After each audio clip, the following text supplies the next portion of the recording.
Deputy Ham, can you summon our jurors, please?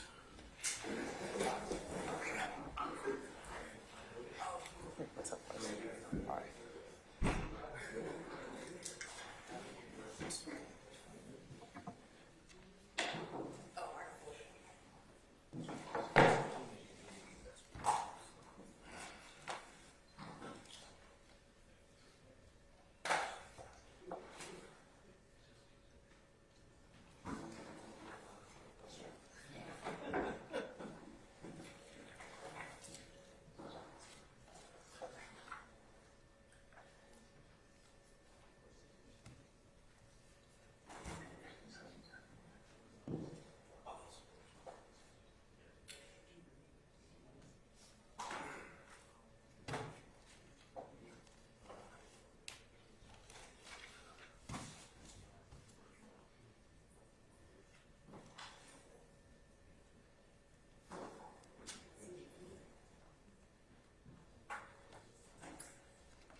All right, ladies and gentlemen, please be seated.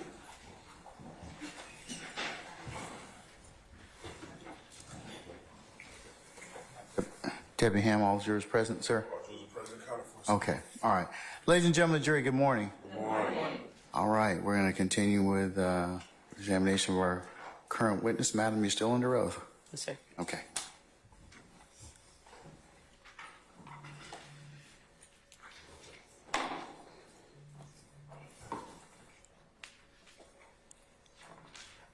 Your Honor, we're going to put up on the screen Stacy Exhibit 104, Bravo, Bravo.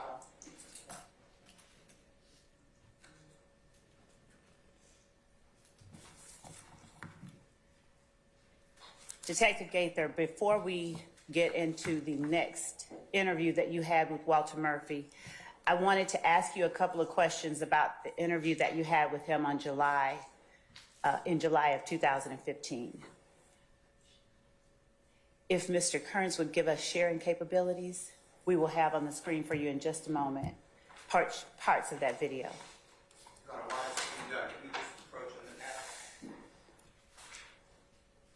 Okay.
All right, madam, you may proceed. Thank you, Your Honor. Investigator Gaither, we are going in the video to timestamp 2:57:24 p.m. on July 15th of 2015. Do you see Mr. Murphy, yourself, and Detective Edwards in that screen? Yes. Is there anything on the table in front of Mr. Murphy? Baseball cap. Okay. During the time that you spoke with Mr. Murphy, did he manipulate or play with that hat in any way? He did. And did you have an opportunity to see whether there was anything written on the hat? Yes. Would you tell the jury whether what is written on the hat is decipherable in the video as we look at it?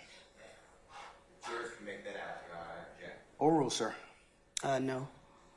Would you please tell the jury what it was that was written on the hat that Mr. Murphy came into the Atlanta Police Department headquarters wearing on July the 15th of 2015? It read "Free Roscoe" across the front. During the course of your interview, did you ask him about that hat? Yes. Did he tell you anything specifically about it? I don't believe he did. We kind of joked about it when it had been sitting there on the table, but I didn't pay attention to it. And when he was playing with it, he flicked it around, and that's when I read it. And I was just teasing him about it. Okay.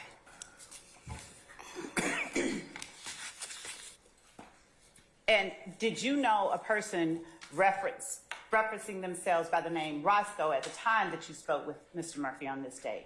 Yes. And who was that person? Jimmy Winfrey. Okay. When you first came into the interview, about 22 minutes and 26 seconds into the video recording, and you told Mr. Murphy that you wanted to talk with him about the date of April the 12th, did Mr. Murphy, who was the first person to indicate the name Bentley? That I also object. Basis, sir. I'm sorry? On the recording, best evidence. Overruled, sir. Mr. Murphy. Okay. Had you mentioned O.G. Bentley or Kelvin Treadwell to him at any time before you went into that interview room? No, I hadn't seen him before going into the room. And besides telling him at the beginning that you wanted to talk with him about the date, April 12th, and what happened at the sit-go, did you provide Mr. Murphy with details, or did Mr. Murphy provide you with details after you told him the date and place you wanted to discuss? Objection, Your Honor. Comment on Basis. question. I stands to form. Who was the, Raise. thank you, Judge. Who was the first person to offer details about the date, April 12th, after you told Mr. Murphy you wanted to talk with him about that date at the sit-go? The video audio speaks for itself. Overruled, sir. I believe Mr. Murphy did. Okay.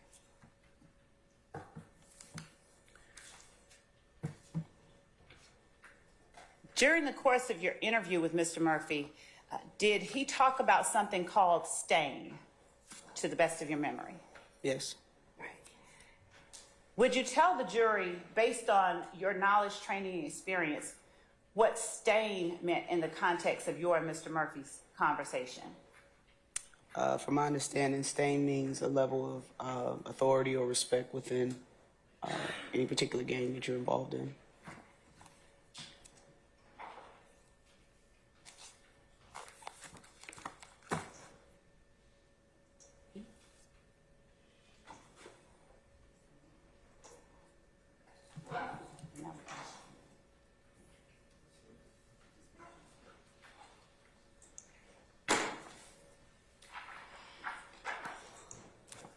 Did you also speak with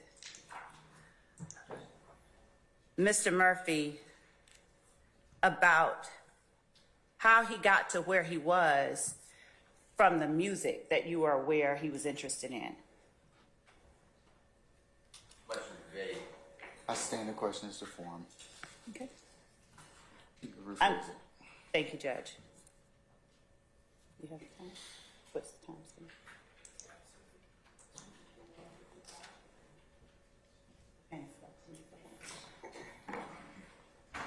Your Honor, with the court's permission, I'm going to play a 10-second clip of the video at 2:51.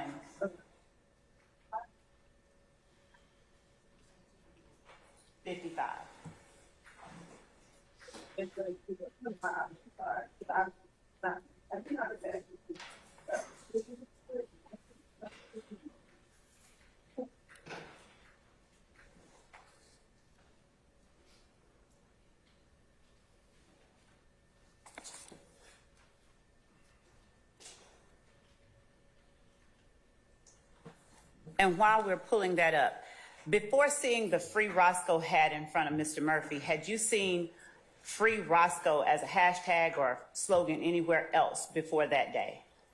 Yes. Where? On several, I'm sorry. On several what? Oh, I thought you were pausing me. On several members of YSL social media pages. They had it printed on T-shirts, hats, stickers throughout the city, posted on poles and buildings. And did you see any of those stickers, messages, posts prior to the date that Lil Wayne's bus was shot up in the city of Atlanta? No.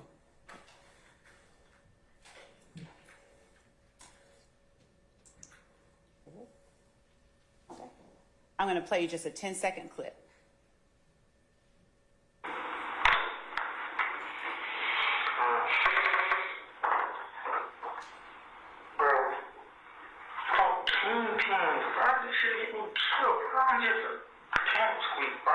I understand. Shit, I ain't shot nowhere. I just get called up there with all that.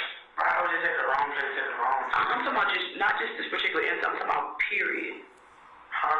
Period. How did y'all get caught up with that? I remember when Thug was rapping, he was a Red Cartel, you was a Real Cartel, y'all was with Block and all of that. How did it go from for real music to all of that? It just... Did you hear yourself asking Mr. Murphy, how did it go from real music to all of that? Yes. Is the portion of the video where he explains, does it lack any degree of clarity? Does it lack any degree of clarity? Yes, when he begins to explain to you how it is that it went from real music to that. He was kind of mumbling, but I don't know if you guys can hear it, but in the interview, I can understand what he was saying. He was using a lot of hand motions and attempting not to say certain things, but I was clear in a lot of what he was... Hold on. Basis? Speculation. Overruled, sir. You may continue. I was clear in just a lot of the verbiage he was using and slang words that he used throughout the interview. I was following what he was saying. So what was it that he told you? How did it go from real music to that, as you put it? I can't recall, just based off of what I just listened to, or... Hold on, I'm going to let you hear the response that he gave. Okay.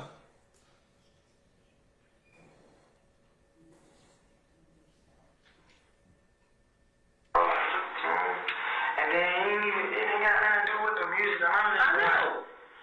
This is what like he shit. They have money. Boy, folks don't even talk about it. You know what I'm saying? Yeah. And you know what I'm talking about? These folks been having money, been getting a lot of shit like this. Yeah, I know.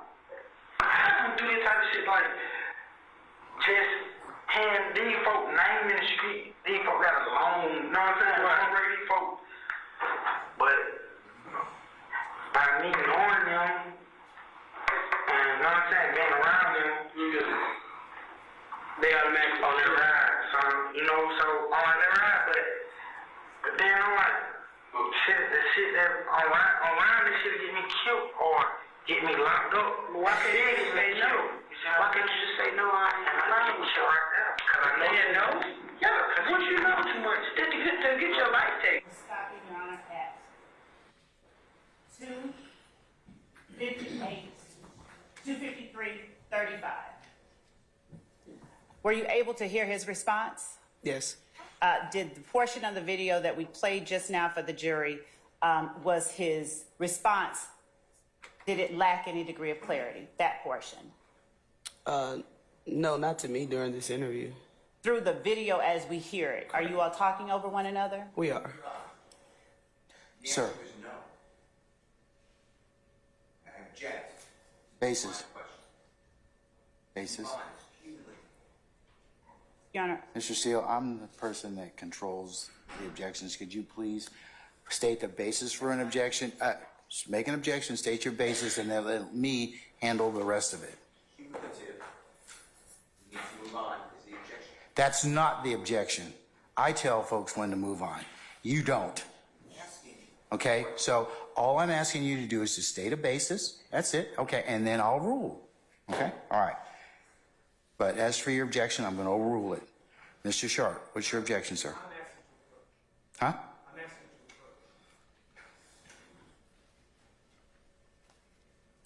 Okay.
Detective Gaither outside?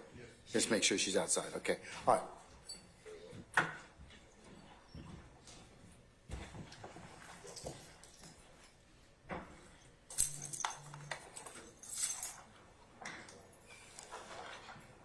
All right, ladies and gentlemen, please be seated. Our jury has left us.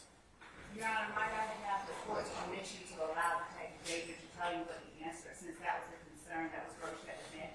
Outside the presence of the jury, might I have the court's permission to have Detective Gaither tell the court and Mr. Sharp what her answer to that question was going to be? Okay, let me first give me the case law which says that she can explain this unaudible or this low audible or inaudible portion. Yes, Your Honor.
Your Honor, in Anderson versus the state, if I may keep my seat, I'll read from the. You may, madam. What's the citation? Can you give us a second? Three.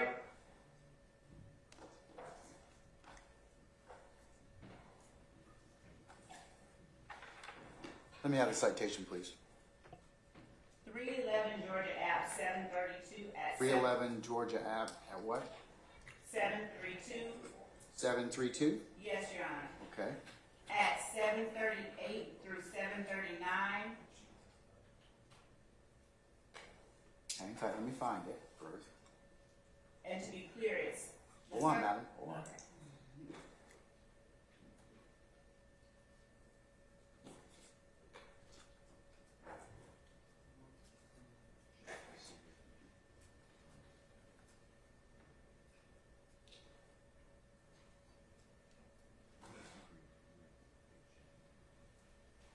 Okay, I found the case, and so where in that opinion?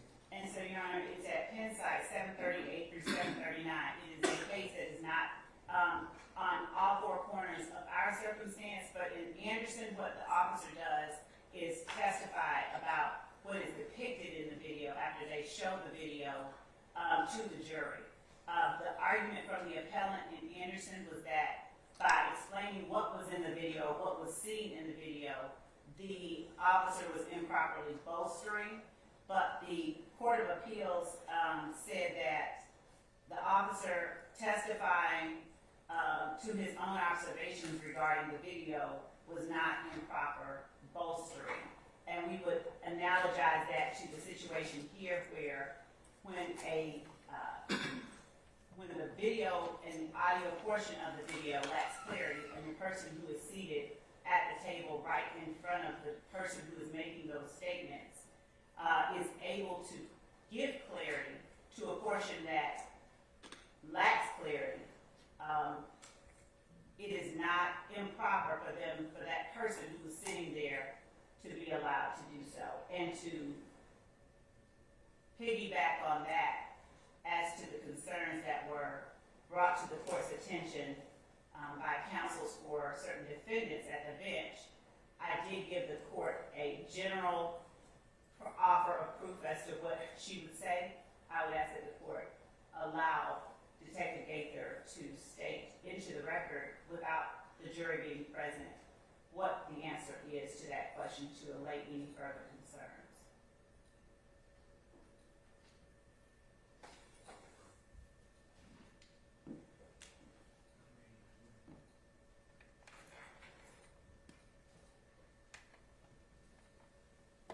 Can I step off the bench for just a second, please, counsel?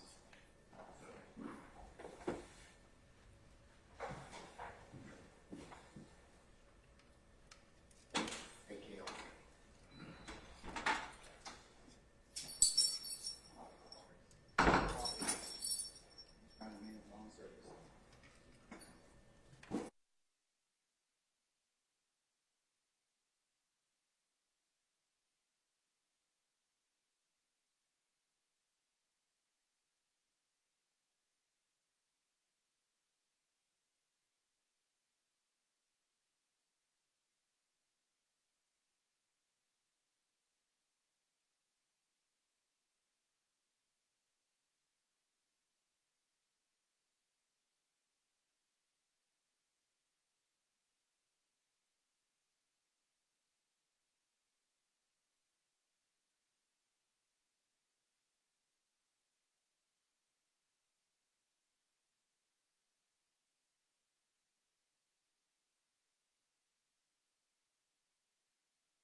gave that person allowed an opportunity to.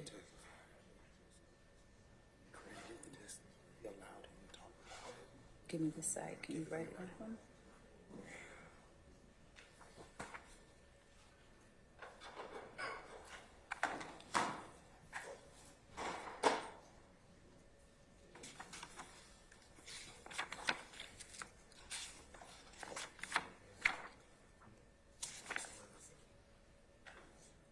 What year?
I appreciate your indulgence as I had to take up a personal issue.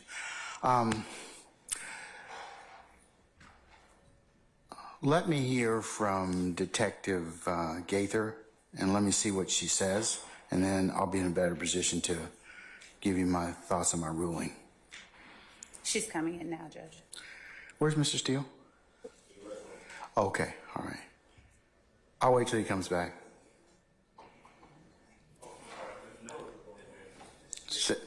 Say again? Hold on. Oh.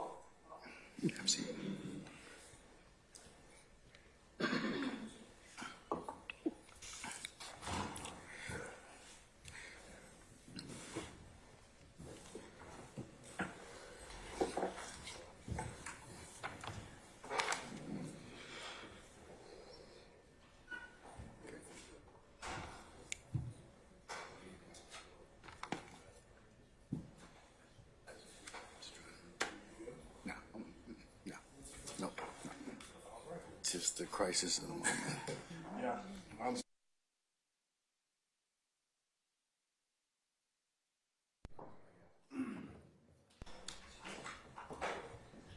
Got to see them like first grade.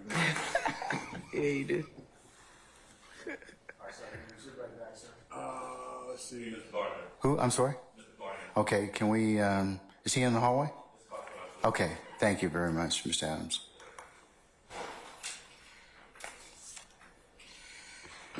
He's walking through the door now, Judge. All right, thank you.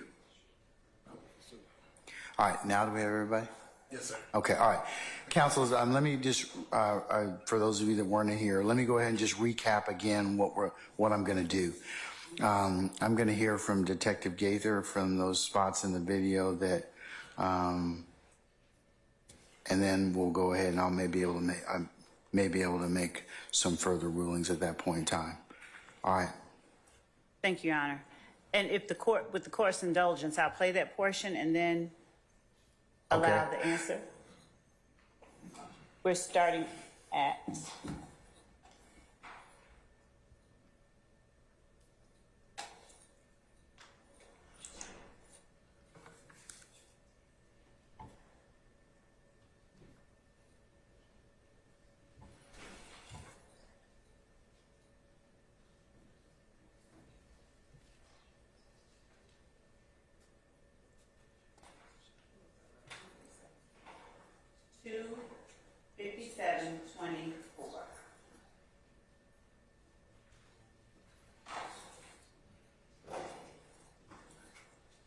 I'm sorry, actually 25208.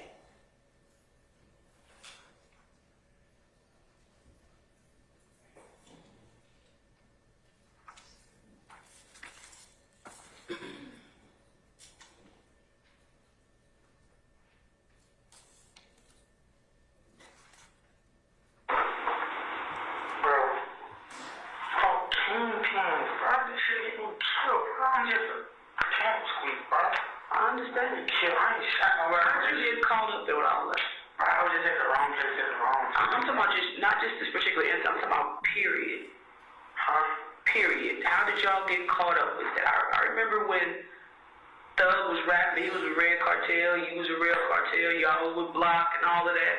How did it go from for real music to all of that? It just flowed over, bro. And then it ain't got nothing to do with the music. I know. This is what like street shit. They didn't have no money. Where folks don't even thought about it. See what I'm saying? Yeah. And you know what I'm talking about? These folks been having money, been getting a lot of shit like this. Yeah, I know. I don't do this type of shit like just hand these folks name in the street. These folks got a loan, you know what I'm saying? Right. Right. These folks. But by me knowing them, and you know what I'm saying, being around them, they automatically on their ride. So, you know, so on their ride, but then I'm like, the shit that online, this shit get me killed or get me locked up. Why can't you just say no? Why can't you just say no? I'm lying with you right now. Because I know you know. Yeah, because 2:53:32 p.m. Wait. 2:53:32. And my question to you, Investigator Gaither, is when you asked Walter Murphy, how did you all get caught up with that? I remember when Thug was rapping. How did it go from For Real Music to All of That? Would you explain whether the response that you got is clear on the audio and videotape from 2:52:35 to 2:53:32 as you can listen to it from the recording that you are hearing in the courtroom today? Portions of it is not all the way clear. As you sat there during the interview in person with Walter Murphy, did you have the same amount of clarity that you get from listening to the tape, or could you understand more clearly what was being said? I can understand him clearly sitting in front of him and just talking to him in the interview. For the court's edification, would you please tell the court what Mr. Murphy's response was to your question, how did it go from Real Music to All of That? If you can play back that portion, just going off memory, just listening to, what was it, about a minute, and I was trying to comprehend, but that specific question directly after that, can you play that portion back? The part directly after the question? After I asked the question. We'll start at 2:52:35. And Detective Gaither, if you tell us when to stop, Okay. so that I can account for it on the record. Yes, sir. Please. Thank you. What are you starting at, madam? 52:12, so it's a little before. All right. I was just at the wrong place at the wrong time. I'm talking about not just this particular instance, I'm talking about period. Period. How did y'all get caught up with that? I remember when Thug was rapping, he was a Red Cartel, you was a Real Cartel, y'all was with Block and all of that. How did it go from For Real Music to all of that? It just glowed over, bro. And then it ain't got nothing to do with the music. I know. This is like street shit. They have money. Wait for goals. You thought about it. You see what I'm saying? Yeah. She said And you know what I'm talking about? These folks been having money, been getting a lot of shit like this. 2:52:55. Yes, he stated it had not a lot to do, stuff was not having to do with the music. These guys been in the streets with their criminal histories. He said long record. These guys been having money. He referenced back to what he previously said, that these guys are kingpins. Initially, that was his words. These guys are kingpins, and I'm just a pipsqueak within this. So these guys been having money from this portion you just played. And later in the interview, did you all talk, did he ask you shortly thereafter to stop your recording? Because you mentioned kingpin just now. Do you remember him asking you to stop recording with the audio recorder that you had in front of you? Yes, he asked me. I had this little white device on the table, is a handheld voice recorder, and he asked me to stop that, so I stopped it. Okay. And was it before or after that point that he started talking about the kingpin? Once he mentioned it, to the best of my recollection, as he began to elaborate more, he noticed it, and he asked me to stop it. Okay. Other than saying these guys, did Mr. Murphy ever talk about any one particular person's long record? Just based off of this portion here, Yes. I don't recall at this moment. Would hearing it again refresh your memory, or would that do no good? Yeah, you can play it again. From where to where? Sir? Where to where? What part of the tape, madam? Would the portion directly after you asked the question, and that portion consists of, Your Honor, for the record, 2:52:35, or starting at 12, just to get background, going to 2:53:32, the portion that we played a moment ago. Is that the portion that you're referring to? Yes. Shit, I ain't shot nowhere. I was just called up there with all of that. I was just at the wrong place at the wrong time. I'm talking about not just this particular instance, I'm talking about period.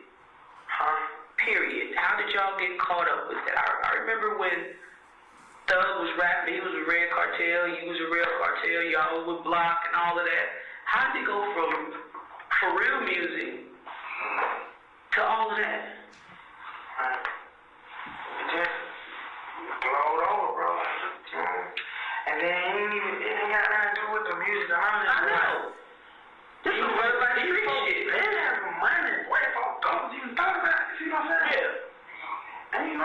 Nah, these folks been having money, been getting a lot of shit like this. Yeah, I know.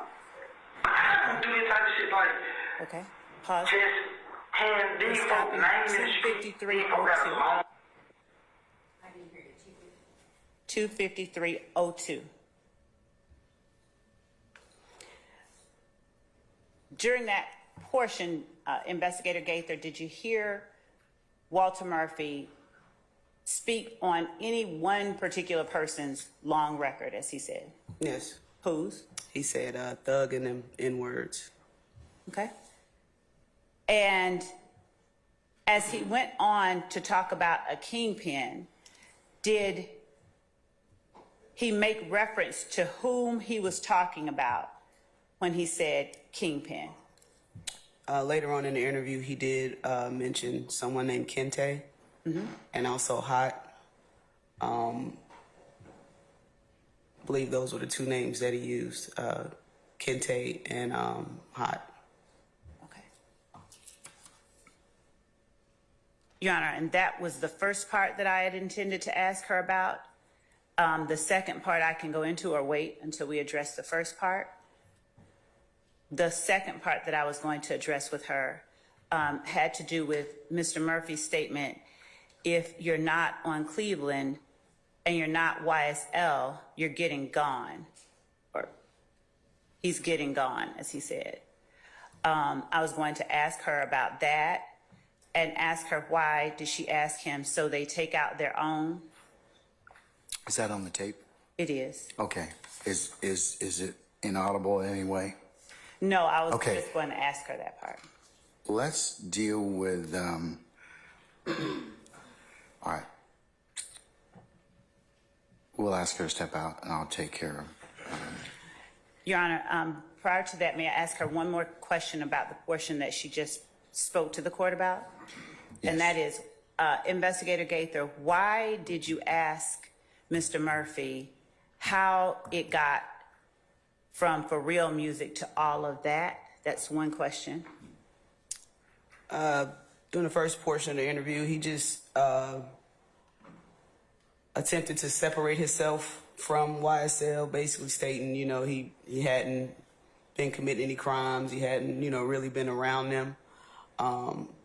He appeared to be a little evasive when speaking specifically about incidents involving YSL. So that was my line of questioning of, you know, when you guys first started, like I stated in with Red Cartel and Block 125, at that point, what we knew of, you know, the information they were putting out to the masses was strictly music.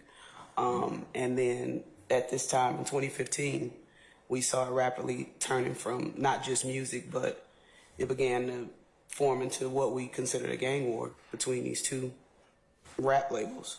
And before you said to him, how did it go from Real Music to all of that, did you give him any other clarification as to what you meant by all of that? No. And what was it that you meant by all of that? All those retaliatory shootings and crimes against each other. And is that all that you asked him before he gave us the response that he gave us from 252.35 to 253.32? Yes.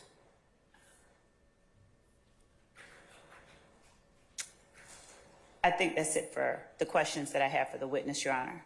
All right, ma'am, you can step out, please.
Okay, Ms. Lowe, give me those periods, or Ms. Hilton, those 2 periods in the video from when to when? 2:52:35 to 2:53:32 is the span of the interview where he gives the response that Investigator Gaither spoke about just now. All right. Okay. All right, Mr. Steele, start out with you. Okay. Thank you, sir.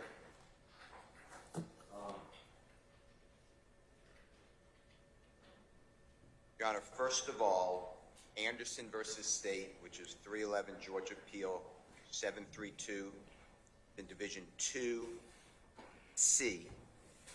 It's a 2011 case, which was cited by the state at the bench, saying that have a case that supports what the state is doing. And I don't know if the court had any time, but I've read Anderson already. I've had a last chance to take a look at it. so Anderson doesn't apply. First of all, it's 2011 for our new evidence code. That's pretty irrelevant. Second of all, the trial court actually sustained the objection of the defense lawyer, who said that the officer cannot narrate the video, and the trial court in that case struck from the record in front of the jury any statement made narrating it. The issue on appeal was that the defense lawyer then went to bolstering, and the Court of Appeals said and defined bolstering as vouching for the believability of a witness, and that was not bolstering. So Anderson is a non-starter. Well, the court did say that he could testify as to his own observations regarding he was testifying as to his own observations regarding the video. No, that's what was the setting up the issue, and then the trial court sustained the objection of the trial lawyer that the officer could not do that. Okay, but it wasn't improper bolstering. So, and no one here ever said this was bolstering. okay, but all right. So Anderson is not even, in my opinion, not close. Not close. All right, then the second thing is the witness, if I heard it right before your Honorable Court stopped the proceedings and asked the jurors to, I think we approached the bench and then I think that was the next thing in sequence. The witness actually said, no, I heard it. It's understandable. So I don't know how we're continuing on with this. The actual question asked in court when court was moving is, was that understandable? And the witness, to my ears, obviously, whatever, you can look it up in your real time. I believe that the witness said it was understandable. So I thought we were just moving on. I don't know how we're now backtracking. And then the third thing is this was never asked of Mr. Murphy. He's the speaker. It doesn't matter what this witness believes was said. It matters what Mr. Murphy said and confront Mr. Murphy, and then it becomes a prior and consistent statement for this witness to say, no, that doesn't make sense if that was said, because here is the conversation in context. The state never asked Mr. Murphy, just like most of this recording, about that segment. In addition, Birdman, you heard that earlier in the proffer, maybe at the bench. I can't remember. It was either at the bench. Mr. Chart saying it's at the bench. He's not mentioned in here at all. That was inputted by the prosecutor. And that's Brian Williams, if you don't know who that is. It's a record producer, works with Rich Gang. You may remember the band or the group. Anyway, he's not mentioned at all except by the prosecutor's mouth. So to me, I am still maintaining my objections. I may not have been as articulate as I should have been. Move on, to me, is an objection under waste of time. It's a 403, or excuse me, 24-403. But I'm the person that decides that. You aren't. Decide everything. Yeah, I know, but you aren't. So it would be an improper objection for you to make. A move on objection. Okay, that's mine to make. Your rationale is correct, but saying it is not proper. That's for the court. That's for the court's purview. Okay. I Okay. don't agree. It's not proper, but in this court, I will absolutely not say move on. I will say 403, waste of time. A waste of time, I think, is insulting, but that's what I'm going to say. Anyway, those are my reasons that all of this is a waste of time, 403, and it should have been done with Mr. Murphy. And this entire, I've objected the whole way. I'm not going backwards. I understand your ruling. This entire replaying of recordings made out of court is just not the way that this trial should ever go. Those are my positions. Yes, sir. Thank you. All right, Mr. Sharp. And by the way, one more. I apologize. Yep. Can I say one more, add one more? Yeah. The state has not given the court a scintilla of statute, constitutional provision, or case law that this is a proper way to get in out-of-court statements. All of the case law is the opposite, unless it's a prior consistent statement, and you already told us that. So that's all of my objections in summary. All right, sir. Thank you. Your Honor, first, I'm just going to echo Mr. Steele because I think it's that important that this was not, Mr. Murphy was not confronted with these statements. So I think we're in an entire area of improper impeachment using prior inconsistent statements.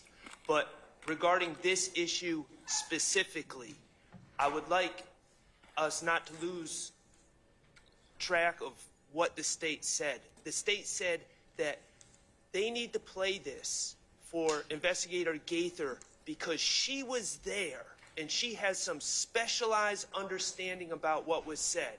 And what did we just watch? Like, let's just deal with reality for a second. She sat at the witness stand and the state played the tape 5 times and she couldn't really understand. She's not getting any information. She doesn't have any specialized knowledge from being there 8 years ago. What she's doing is she's listening to a tape and she's doing her best to figure out what Mr. Murphy was mumbling about. And the reality, Your Honor, is that's not her job to do that for the jurors. The jurors are, this tape is in evidence. The jurors are going to have the ability to hear this tape. They're going to have the ability to say, when they're deliberating, Your Honor, they're going to write a note, Your Honor, we're having trouble with this tape. Can we replay the tape? And then they can make their own determinations as is in their province as jurors of what was said. But having someone else, not because they were there, but having someone else just listen to a tape and determine what they think is said and then tell the jurors what they believe was said after listening to the tape themselves is wholly improper. The jurors are supposed to listen to the tape and determine what was said. That's their job. It's not Investigator Gaither's job. Thank you. Anybody else? All right. Members. That was me, Your Honor. Say again. I'm sorry. That was me. I was just going to give the court 2 more cases. And I was going to point... Anderson doesn't kind of hit the mark in that Right. respect. I was only going to point out with respect to Anderson that the court there said the trial court should not have kept out that portion of the testimony, but U.S. versus Whitlock, WHITLOCK, 493, Fed APPX 27. And with respect to the new evidence code, as long as the new evidence code does not change the state of the law, looking at prior cases before the new evidence code that have not been overturned or changed in any way is still proper for the court to do. In this particular case, Whitlock, When was Whitlock decided? 2012, and I also have Ellis versus the state, 312 Georgia, 243. That was in 2021. What's the citation for Ellis? 312 Georgia, 243. All right, give me a second, please.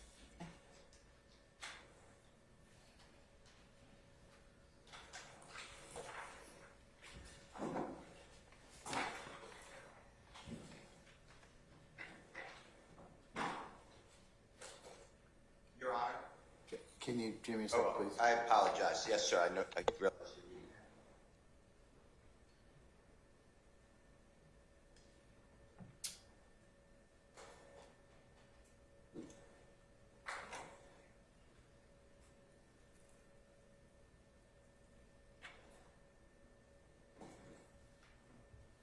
And that's in section 2 of Ellis.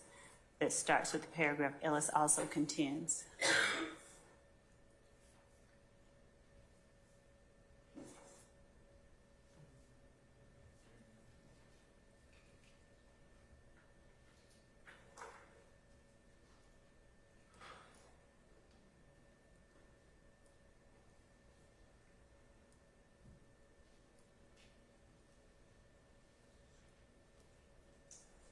What's the citation for U.S. versus Whitlock again? 493. Oh, 49. Okay, all right, hold on.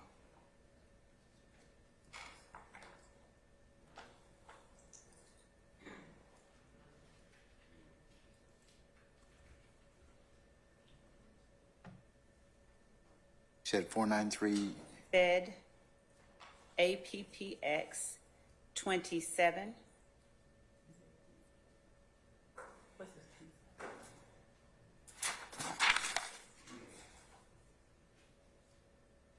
The pen side of the Whitlock.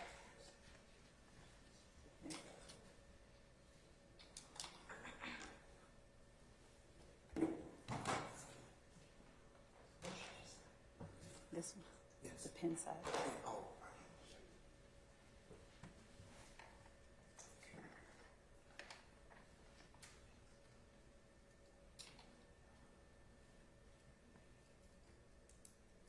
I think it's 28.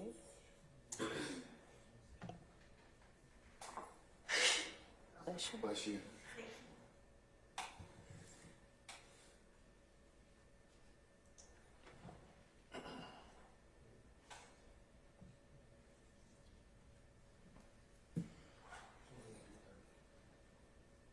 I believe that it is 28 through 30, the pen side.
Yes, ma'am.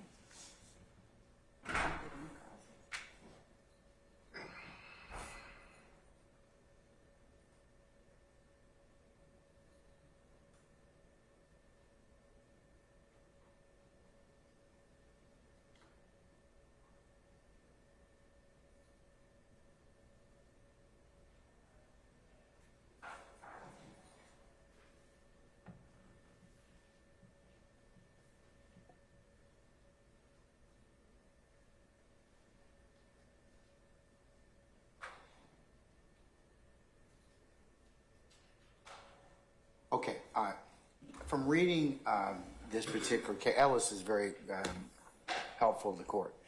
Here's the challenge. Most of the case law that talks about narration or a witness's testimony as it relates to the videotape, there's no inconsistency with the the tape and what the person commenting about the tape is. In this case, there's definitely a difference in, we're relying upon this detective's sole understanding as to what he was saying. So whatever the jury's gonna have to kind of think about it is their, I would agree, Mr. Short, I think it's their purview.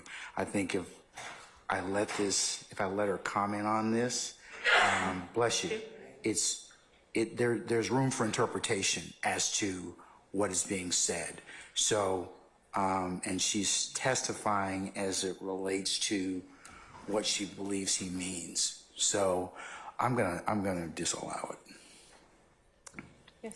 All right, so if you all could take out that portion of the video. We just won't play that portion again. Yes, but let me just make sure that, don't play from 2:52:35 to 2:53:32, okay? So, Your Honor, when the court is saying to take it out, does the court mean to not have, because it was... And that means she's not going to be able to testify to it. Okay. The jury can determine what they want as to what has been said already. Okay. Like I said, that'll be their task to do. But for those reasons, I believe that I'm not going to let her comment about what her understanding is to what was said in that particular part of the tape. Okay? Yes, Your Honor. All right. As to Mr. Steele's objection regarding other matters, and this not being an inconsistent statement, if the court is ready for me to respond to that. Is this another portion of the tape? No, in general, he had made a general other objection. I was just going to respond, but I think Okay, he responded, all right. and the court has dealt with that. Yeah, I have, but to complete it, since he's raised it again. Okay. So as we stated earlier, Mr. Murphy said that he did not remember what he said in the interview, and the interview itself contradicts his entire trial testimony that he only knows YSL to do music. He continually made that distinction in this video, the first video interview that he had with Detective Gaither. He is talking about whatever the jury can discern from that, but he is talking about something very specific as it relates to YSL, and it has nothing to do with his knowledge of them and the music per se. It has to do with his knowledge of them and their gang activity. So that is another reason still why this interview is admissible and contradictory, and it speaks to his relationship and bias towards the party, and portions constitute inconsistent statements. Right. I'm still I'll allow it to be played for that purpose. Thank you. All right. Okay. Can we go ahead and?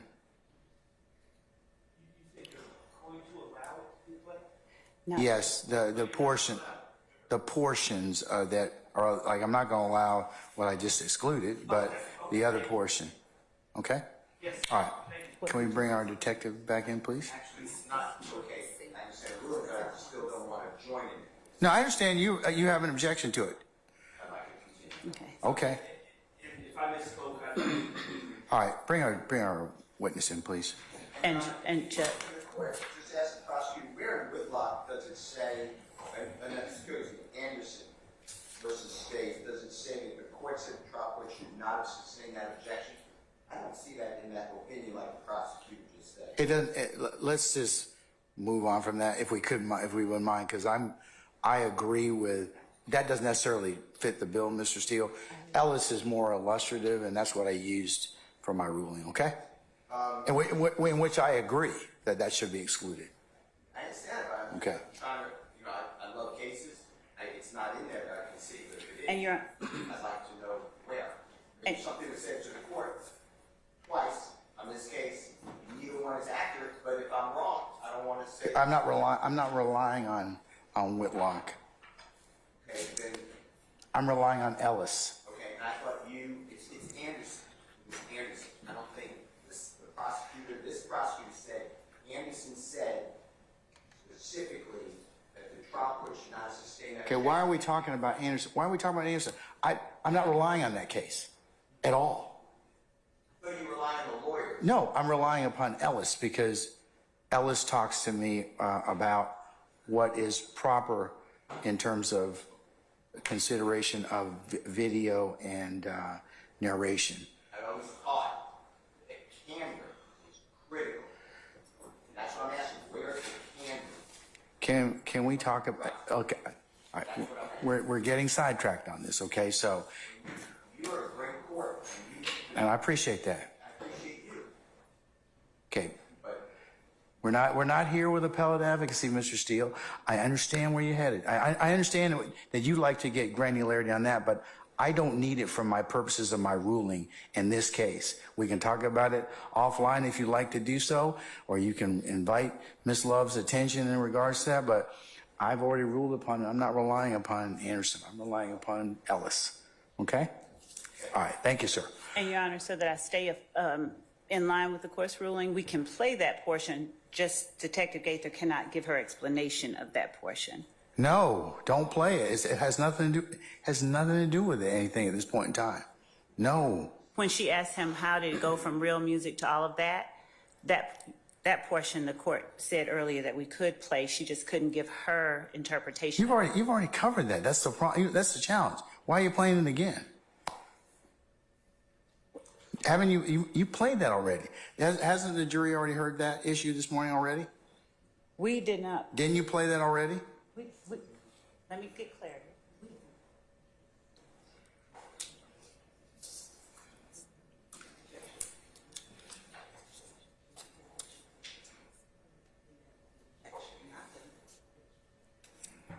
As co-counsel is reminding me, we played a portion of it, and I was getting ready to ask her to explain that portion of it, and that is the point at which the objection came. So the objection was to the explanation, and the argument was that it should be allowed to speak for itself, not that it should be excluded, just that because it's responsive, it's just that for the people outside of the interview room, it's difficult to discern, but the court has ruled, and I will abide by that ruling, that the jury deciphers it for itself, but the court didn't. I mean, in terms of playing it, there just can't be. But see, the courts, I'm trying to understand, why do you want to play it again? Hasn't it been played already?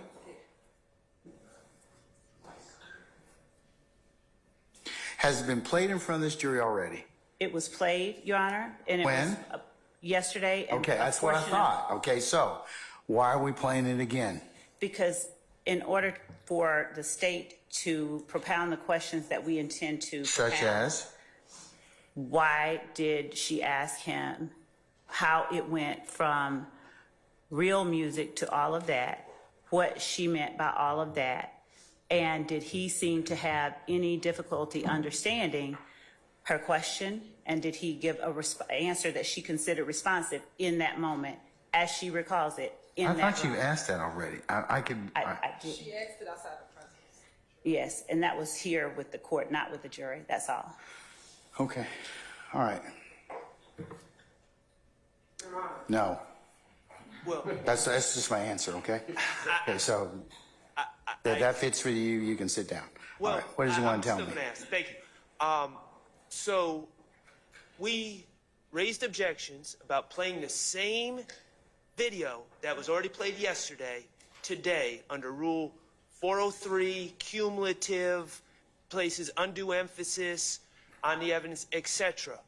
Your Honor, I said I would consider. I said I would consider it. you said you need to be judicious. That's what you said to the state, and now we're just playing the thing. Okay. For a second time, for no purpose. Just so we can ask the detective, the former investigator, if she asked the question in that prior interview, which is on tape, which is going in evidence, which the jury is going to have.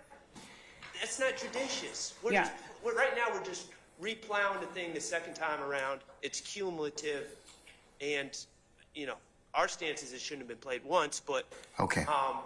at this point it's a 403 issue, and it's there's no probative value. It's getting cumulative, Respect. Miss Love. Respectfully, Your Honor, this is consistent with the manner that Mr. Steele examined Mr. Stevens and Mr. Bean. He first played the entire interview, and then he went back and he played portions of the interview.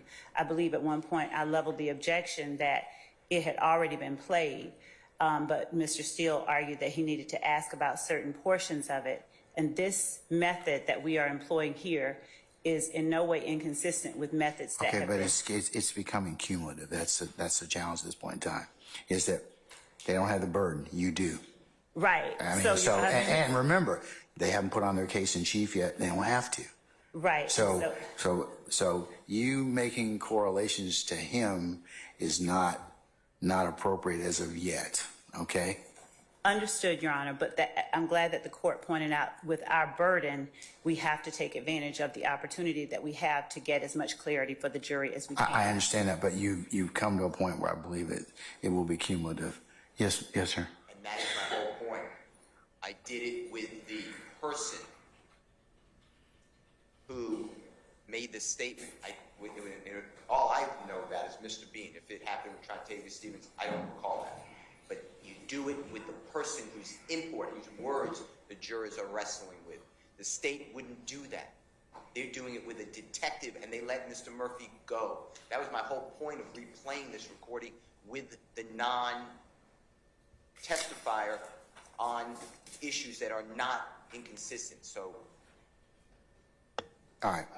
And we did, of course, attempt to ask Mr. Murphy about this, and he claimed no knowledge, no memory.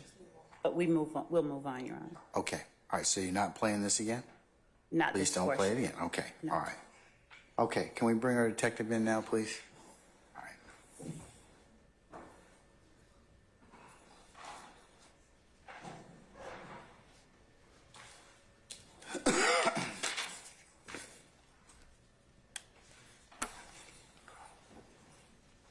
All right, Sergeant Ingram, summon our jurors, please, sir.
Yes,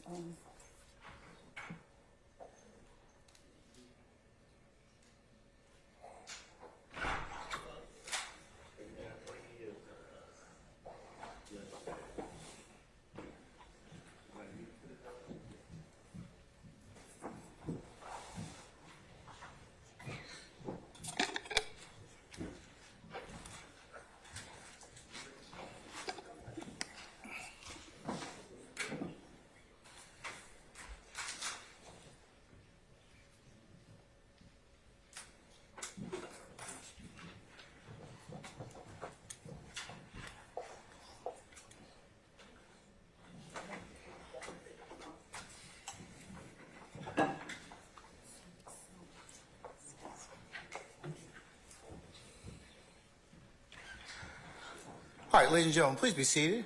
All right, thank you, Sergeant Ingram. All right, madam, you may continue.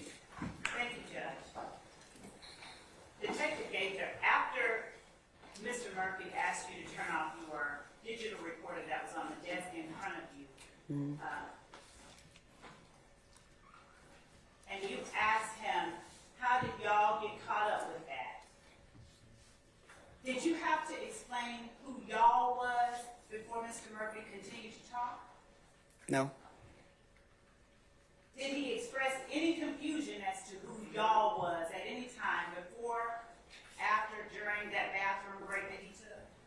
No. And when you spoke about getting caught up with that, what was it that you meant? I was referencing how did it start from just being about music and now transitioning to what myself and the gang unit appeared to be a gang war going on in Atlanta, just back and forth retaliatory shootings.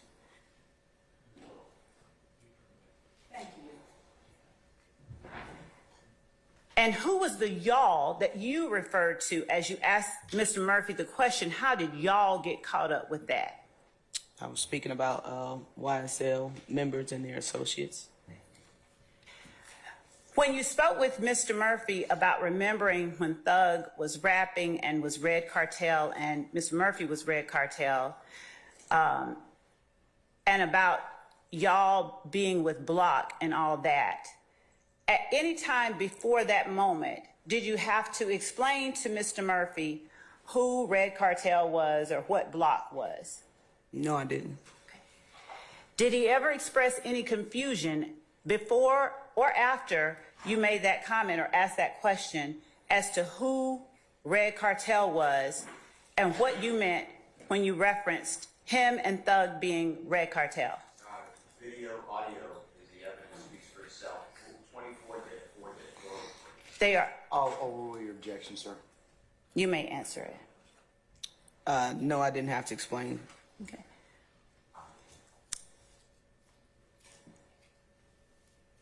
When you asked Mr. Murphy the question, how did it go from real music to all of that? Why did you ask him how it went from real music to all of that? I sustain the objection.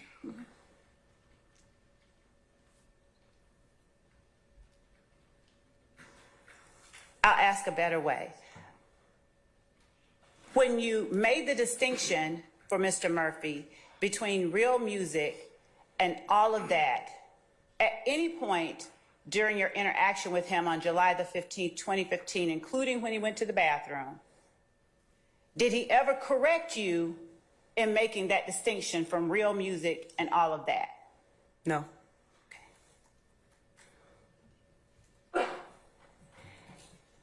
Same question as to real music and all of that. During any time during that interview on July 15, 2015, whether when you went to the bathroom, out in the hallway, did he ever express any confusion about what you meant when you asked, how did it go from real music to all of that? 24-3, 4-403, and it played in evidence. I'm going to overrule the objection, sir. You may answer. Did he ever express any confusion outside that room, hallway, anywhere else, about what you meant when you said, how did it go from real music to all of that? No. All right.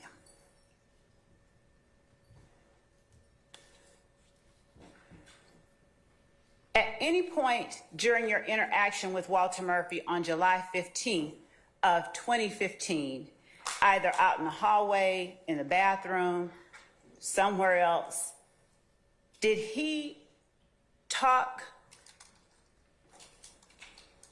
about the music group YSL? No, I don't believe we had any conversations with him while he was sitting on the toilet.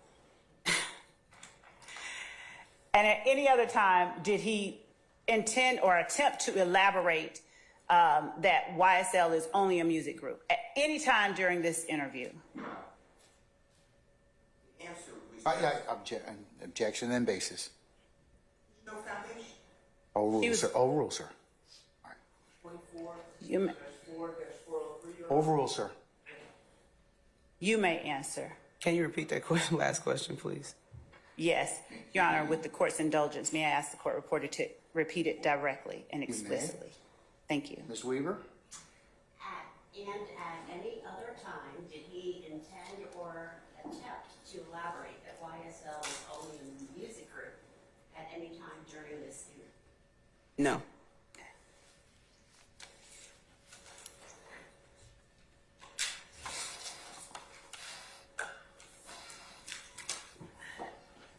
Was there a portion in the interview where Walter Murphy told you that if you're not on Cleveland and you're not YSL, you're getting gone? Yes, I believe. Your Honor, it speaks for itself. It's an evidence. Your Honor. I'll rule the objection, sir. Yes. Okay. Did you have any trouble understanding what he meant by those words? Objection relevance. Oh, I'm sustained the objection. Why did you ask him so they take out their own after he told you that? Objection relevance. I'll rule that objection, sir. You may answer the question. Why did you ask Mr. Murphy so they take out their own after Mr. Murphy said, if you're not on Cleveland and you're not YSL, if you're on Cleveland and not YSL, you're getting gone? Just based on that statement, the way I interpreted what he said was, I sustain the objection. Without speculating about his meaning, when you asked him so they take out their own, what was it that you were asking him? Relevance. Overruled. Overruled, sir. Overruled. Okay, 24, Let me guess, 4403 again? no, 404A. All right. Still overruled, sir. 404A. Overruled, sir. Thank you. You may answer. May answer. Thank you. when he stated that we take out our own, I took that as members of the community because we were talking about Cleveland Avenue and YSL. 24-4-104A. Your Honor, Overruled, sir. Please have a seat. we'd like to approach. All right.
Thank you, Judge. Investigator Gaither, after Walter Murphy told you that if you're on Cleveland and not YSL, you're getting gone, did you understand, did you have an understanding of what he was talking about? Yes. And in asking him, so they take out their own, was that your understanding? Yes. All right. Stand in objection, sir. Did he say yes to that question, so they take out their own? I'm not 100% certain if he stated yes. Would showing you a written portion of the interview refresh your memory? I will object. Well, it's what you know. It's the same transcript. It's not a transcript. It can be, refreshing recollection can be done with anything, Mr. Steele. So I'll let her look at that. If that's the case, it just needs to be identified for the purpose of the record, and we'll see whether or not that refreshes the recollection. Thank you, Your Honor. It will be page 80 of 152, and it will be line. It's the next step. We'll have to identify it for the record. So is the next state's exhibit? The exhibit number, Your Honor, will be State's Exhibit 104 Bravo Bravo Beta. For identification. All right. Okay. Yes, Mr. Hold on. Which one, Your Honor? Okay. All right. I have another one there. The one that had 152 on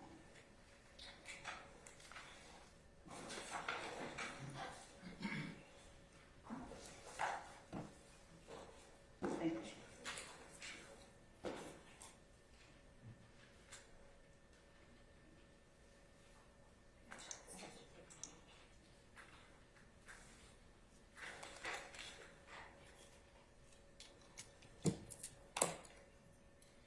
And since we're only using this portion, Your Honor, we'll just mark this one particular page, page 80 of 152, as 104 Bravo Bravo Bravo.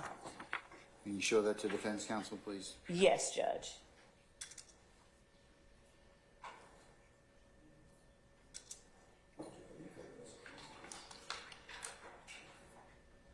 And we also provided a digital copy as well.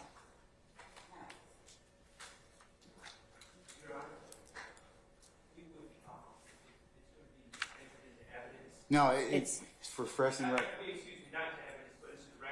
It's refreshing recollection. It has to be identified. Just that it's shown to her. That's it. My thing is if it's being entered into the record and it's given a stamp, we just feel that the entire transcript should be entered into the record. So the record is clear as to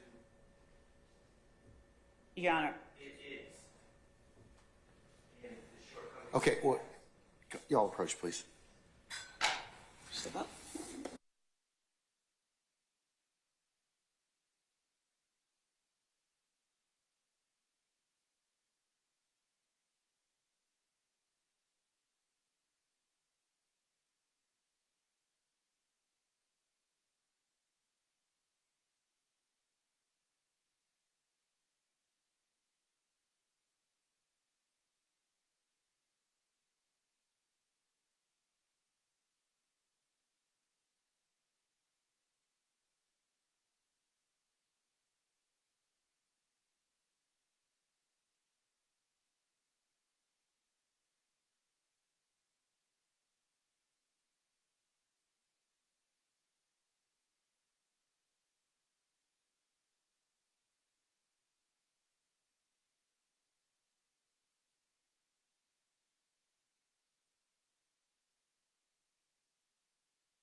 Before we continue, it's been brought to my attention on good authority that we need to do a couple of things. One, let's take a break, and two, it's the lunchtime hour.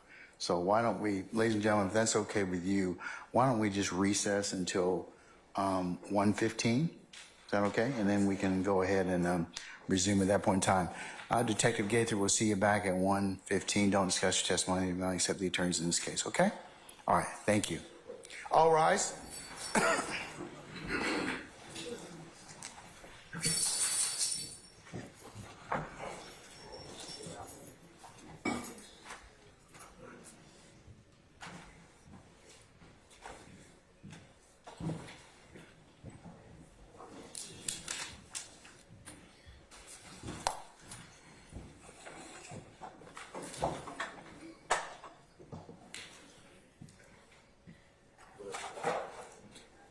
Okay, our jury's left us. We're in recess until 1:15. We'll see you then, okay?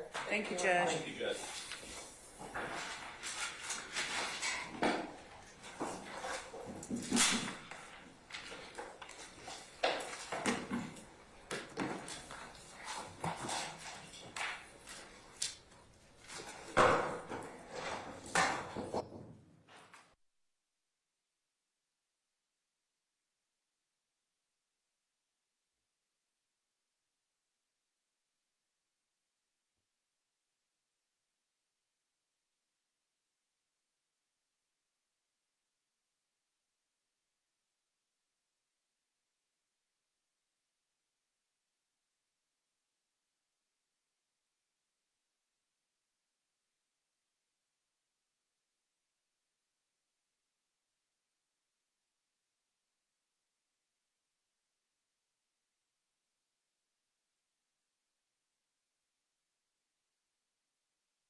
Return to your seats. We can go ahead and call for our jurors.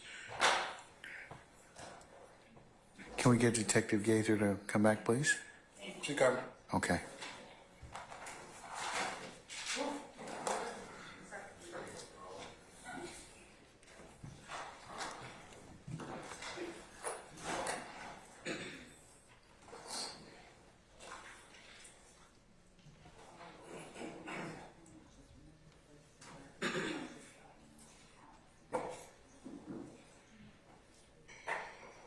All right, summon our jurors, please, sir.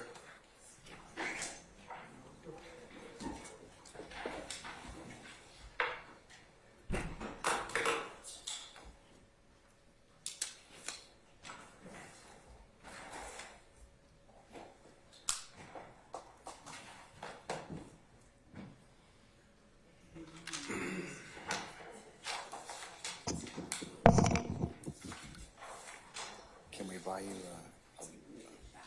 we buy you a good one?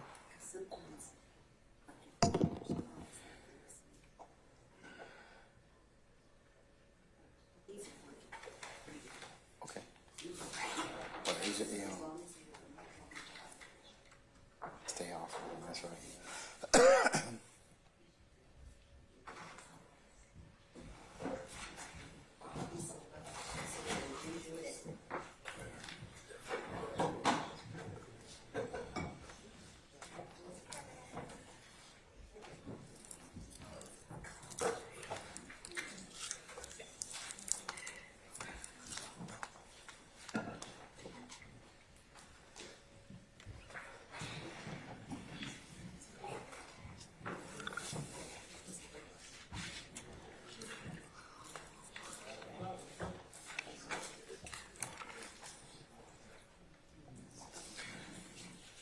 All right, ladies and gentlemen, please be seated.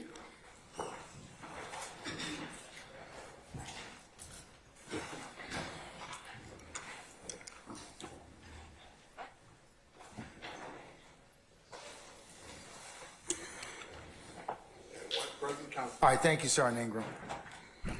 All right, we'll go ahead and continue.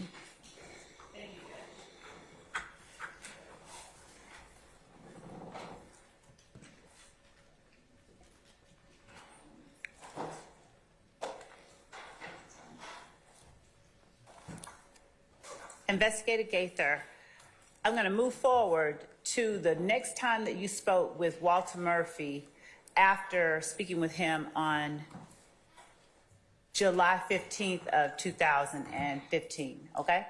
Mm-hmm. After you finished speaking with Walter Murphy on that date, July 15th, 2015, where did he go? He went to the Fulton County Jail. And is that also called Rice Street sometimes? Rice Street, yes. And was he booked in at the Fulton County Jail? He was. Do you recall the next time that you spoke with him after that? I believe it was mid-August. Did you ever visit him at the jail between July 15th, 2015 and August 18th, 2015? No. Between July 15th, 2015 and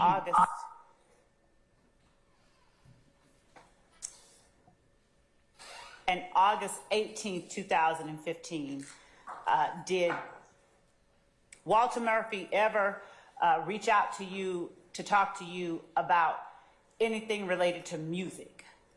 No. And on August the 18th, 2015, was that interaction you had with him initiated by you or by Walter Murphy? Walter Murphy. And who was it that reached out to you and told you that he wanted to talk to you? I'll sustain the objection. You can rephrase. I can, thank you. How did you come to speak with Walter Murphy on August the 18th of 2015? What circumstances led to that communication?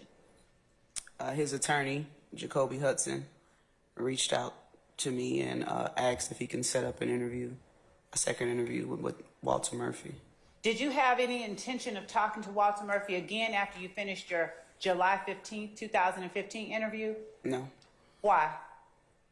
It didn't appear he was telling me the second person who was involved, and he stated his involvement within the case that I was investigating. So, I mean, at that point, I didn't want to just go in circles with him, basically. So I attempted to find other individuals or other means to solve what I needed to solve. All right. Where did you meet Walter Murphy the second time on August 18, 2015? Atlanta Police Headquarters. Who all was at that interview? Myself, Investigator Dennis, his attorney, Jacoby Hudson, and Walter Murphy. Okay. Was it in a similar room as the July 15, 2015 interview? Yes. And did you all allow Mr. Hudson to sit in on the interview between Detective Dennis, yourself, and Walter Murphy? Yes. And was Mr. Hudson able to communicate freely with his client during the course of that interview? Yes.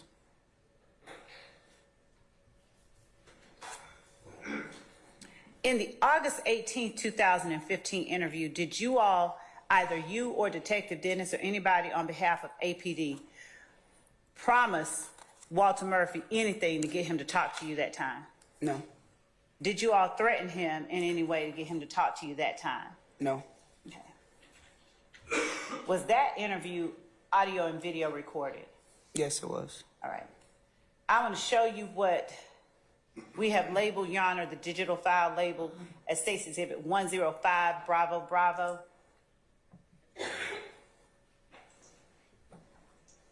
And we've provided a copy to counsel for the defendants. If either of them want to see what we're showing Detective Gaither, I can show that to them now. If not, I'll proceed with Ms. Hilton's laptop, since that's the one we'll be using to share. Counsel, anyone? Okay, Mr. Adams? No, sir. Okay, No. okay. May I- You may approach, ma'am. Thank you. Prior to coming in here today, have you had an opportunity to review, first of all, do you recognize the video that is displayed on the screen and will be labeled as State's Exhibit 105, Bravo, Bravo? Yes. And are you in this video? Yes. Is Detective Dennis in this video? Yes. Is Walter Murphy in this video? Yes. And is his lawyer, Jacoby Hudson, in the video? Yes. Was the video that you watched a fair and accurate representation of the video interview that you all conducted with Walter Murphy and his lawyer on August 18, 2015? Yes. Your Honor, the state tender State's Exhibit 105, Bravo, Bravo, is evidence subject to any prior rulings made by the court. Anything further other than the rulings the court's already made? All right. Further on behalf of Ms. Ewing. Okay. 105 Bravo is admitted subject to the Rulings. early rulings by the court. Thank you, Judge. Permission to publish, Your Honor, and You may publish as you see fit. thank you, Your Honor. And if we could just give the timestamp that we'll start at. Starting at 2:14:16 p.m. Thank you, Your Honor. Permission to seat myself at the table. Yes, you may, madam. Did you share that? You're gonna have to make some changes. They might let her run on them.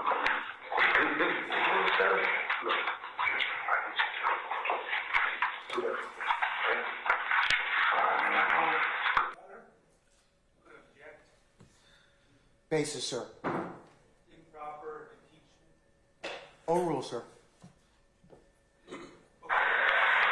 Fail. I don't believe just playing a video is in accordance with prior rules. She's got. I'm gonna overrule the objection, sir. Investigator Gaither, using the pointer behind you while the video is on the screen and stopped at 2:14:45 p.m., would you please point out who the persons in the room are for the jury? Yes, this is Walter Murphy here. His shirt, long sleeve white shirt. This is his attorney, Jacoby Hudson. This is Investigator Dennis, and this is myself. And just so that the record is clear, is Mr. Hudson wearing a long sleeve white shirt and a tie? With a necktie. Thank you. All right, you may take your seat. Your Honor, we are now resuming at 2:14:45. All right. Thank you. Full legal name, okay. I'm Walter Murphy. WALTERMURPHY. Birthday, 8/9/91. Are you under the influence of any drugs, alcohol, medication, anything like that? Okay. What's your last street address? 1678 Bad Pipe Place. What city is that? Conley, Georgia. Conley? Alright. What's the zip? You know? 3328, if I'm not mistaken, I think. Alright. And this is your attorney, Mr. Jacoby Hudson, right? Yes, ma'am. Well, you reached out to us and you wanted to provide some information about this case that you hear on, correct? Yes, ma'am. All right. I want to just once again advise you of your rights, just so you know what's going on. You have your attorney here. If you have any questions of him, anything like that, yeah, we can go back over it again. Just want to find a labor counsel. Your Honor, we're pausing at 2:16:13, and we would ask the court, there's audible noises that may interfere with hearing the video, if the court could allow more quiet in the courtroom so that the jury could hear what's going on. Where is it coming from, madam? I can't tell. It's behind me, so I can't tell. All right, we'll do the best we can with that, okay? Thank you. You got a right to remain silent. You know that any statement that you make can be used against you in a court of law. You know that you have the right to have your attorney present here with you while you're making any statements, and have him present with you while you are making a statement. You know that if you don't have enough money to employ an attorney, then one can be provided for you free of charge by the courts. That if you request an attorney, no questions will be asked you until your attorney is present, but your attorney, Mr. Hudson, is here. At this time, do you still want to speak with us with your right being in line? All right. Has anyone promised you anything to come down here and make a statement? Okay. All right. The 8th date is August 18th. Okay, we're speaking in reference to this case at 2110 Browns Mill Road. There's a shooting that occurred. Do you know this guy?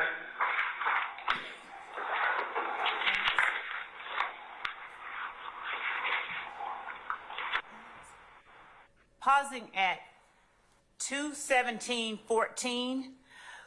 Detective Gaither, would you please tell the jury what it is that you just passed to Walter Murphy in this video at that time stamp?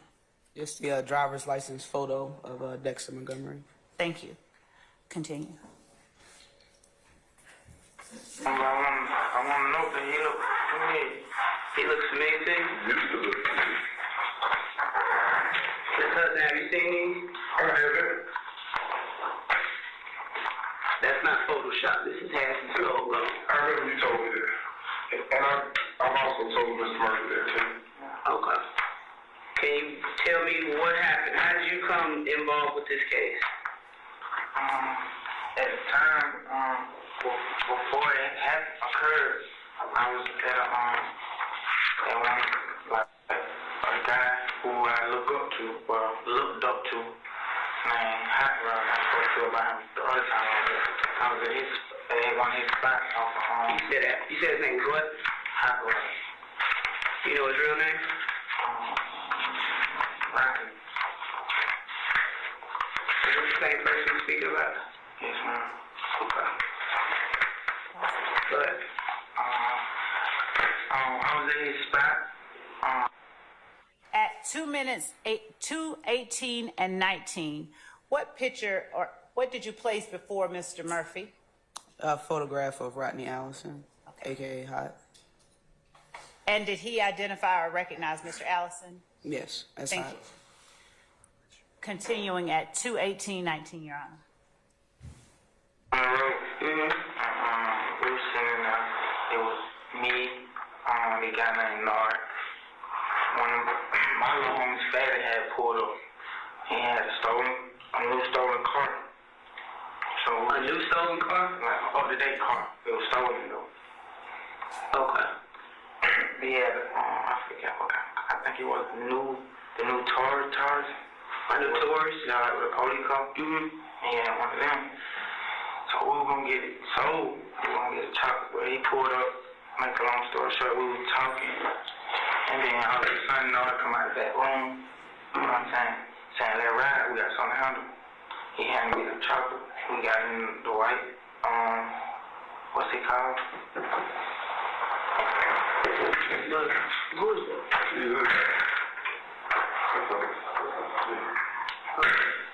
We got into the white Jeep, and then we rode out. It was me, him, and Fat. And then we rode. Where were you seated? I was in the passenger seat. Up front? Yes, ma'am. On my passenger seat. And we rode down. We went to the Citgo gas station. And we pulled up. But while we was on the way there, he was on the phone saying, we on wait. Who was he speaking with? I guess he was speaking with Bentley. I'm not sure. So Nard was on the phone with somebody you assume to be Bentley. So, Okay. What exactly did he say? Like, did he say why we need to go up there, or? he didn't say why. He just handed me a gun, so I assumed that something was going down. You know what I'm saying? I really thought, to be honest, we were going to have somebody hit a lick for some money or something. Okay. But when we got there, I seen Bentley standing out in front of the store. You know what I'm saying? We pulled up to the pump. I got out. I think Nard got out after me. I think. I can't really. If my story might be a little blur because I was hot at the moment. But I got out. I walked up to Bentley. You still had the gun with you? Yes, ma'am. Bentley said something. Bentley said, "That's them right there," or some shit. He said, and he pointed at the car. What kind of car you remember seeing? I can't really remember what kind. It was a lot of cars there. Okay. At least, at the pumps, it was at least 3 or 4 cars. Okay. So I can't really remember the color of the car, what kind of car it was. But I walked up to the car. The front passenger one, like it cracked, so I backed up. The front on which side? The driver's side or the passenger side? I can't remember what side it was. I just know I walked up to the front window. And what'd you And do? it was tinted.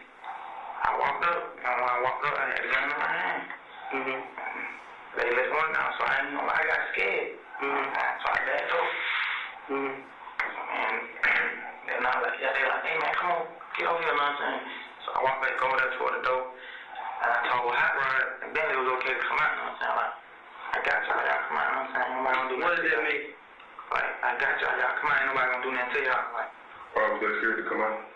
because after I found out afterward, after all this happened, that they thought that they were trying to rob them. They thought they were following him. Bentley them thought that that the boys, the victim that was following them. Yes. That's how all this happened. They assumed that them folks were following Hot Rod, trying to rob Hot Rod. And Hot Rod told Bentley to make the call. That's how. And Bentley made the call to. No, he couldn't. That's his cousin. What's Bentley? You got a phone number on Bentley? I don't really get down with Bentley like that. I mean, but if you just so willy-nilly willing to run out the house with a stick, I mean. I make that one out. I can't. Nah, I ain't gonna lie to him. Like, everybody know DK lawyer. Everybody know that. If I fuck with you, I'm loyal to you. But I always be the fool and be loyal to the wrong niggas, you know what I'm saying?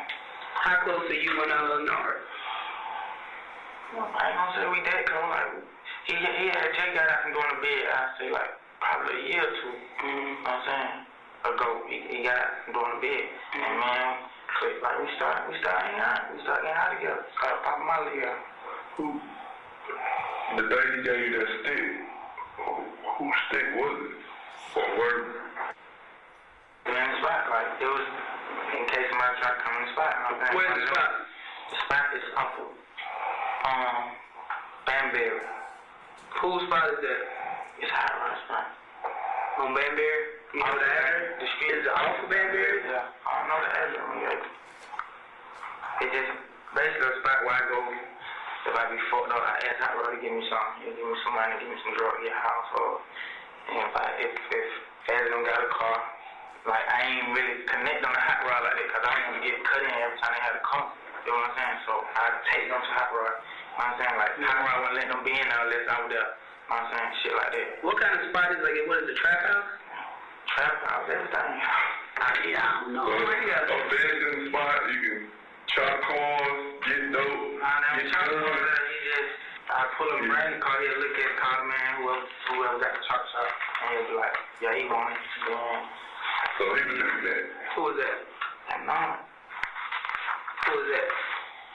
She heard the business. Who was that? That Pokey. That thought nephew. You said Pokey or Fatty? You said Fatty, didn't you? That ain't Fatty. I know, that's Pokey. Yeah. I said Fatty with him. Initially, you said Pokey. I'm talking about last time. Last interview, you told me Pokey. For the record, Investigator Gaither, at 2:24:29, have you put something in front of Walter Murphy at this time? Yes. And would you please describe for the record what it is that you've put in front of Walter Murphy? The first photo was of Demise McMullen. The second photo of Kelvin Treadwell. And the third photo was a young man nicknamed Pokey. And Pokey. the photo you described as the first photo, is that the one to the left of Mr. Murphy, to his close to Yes. his left arm? Yes. All right, thank you. Would you continue, please? At 2:24:29, we're continuing, Your Honor. I was just calling me, I was just scared. I ain't gonna lie, cause at the time I didn't know y'all was bringing me over the footage. So when you came out, like, I mean, I told you straight up last time, like, I don't have no problem with showing my head. Yeah, but I didn't. You gotta think about like, so when I over here, I'm thinking like officers got me at the door, how they like, you going for questions? So I'm really gonna go for questions. You know what I'm saying? I ain't think I was gonna be arrested for child murder. You didn't think it was your case. You thought you was just. I didn't know what.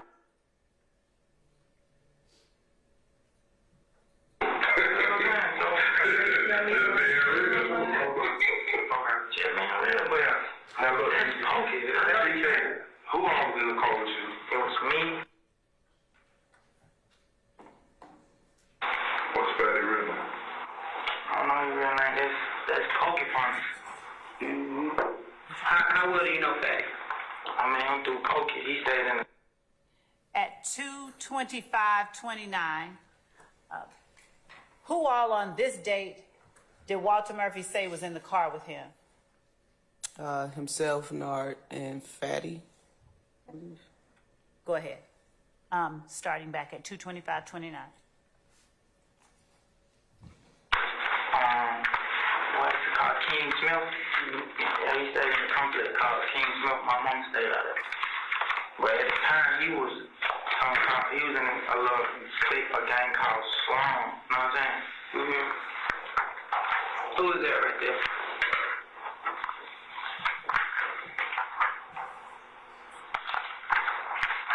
I'll get you a closer picture. Yeah, I can't put my face on that. This person right here is this person right here. Yeah, it's just a little blur right there. Who is that? Let me get. Who is this?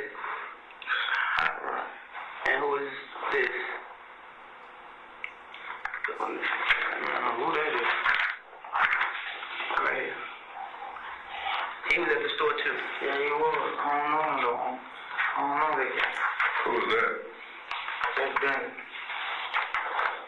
So he called Nord for hot rod, is what you say? Yeah, when we got that to the, that's Nord.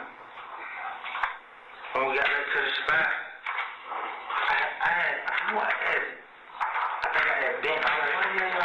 He was like, nigga following him, you know what I'm saying? They said the nigga was following him for a minute. But answer this question, right? This is the part that make it fucked up.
Just a little. I don't want to get off track.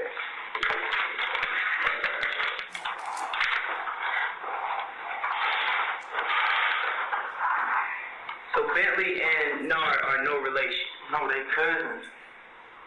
They like blood, like for real blood cousins. I don't know. They say they cousins. So in my mind, they blood cousins. From what I seen, they blood cousins. They grew up in the same apartment. Right. And now they go to Oscar together. You got a phone number for Nard or a phone number that he had? Huh? I don't really work on phone like that. I mean, he made a phone call. He was there. He worked off the phone. No, I had a flip phone, bro. No, Dad just got out. He wasn't here for iPhones or nothing. I wasn't really one of my associates like that. You know what I'm saying? What's you know a number for Bentley? How you get in touch with these folks? If y'all listening, bro, I'm trying to. But everybody, I mean, it's. I don't really remember numbers like that, man. With my lawyer for 2-3 years, I got 2 cases. I don't remember his number. On that 24101 number.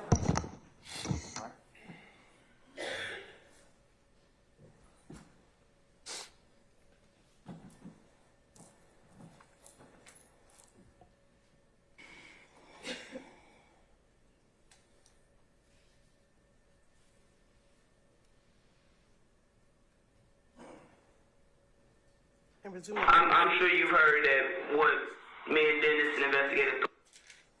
Sorry, resuming at 24125.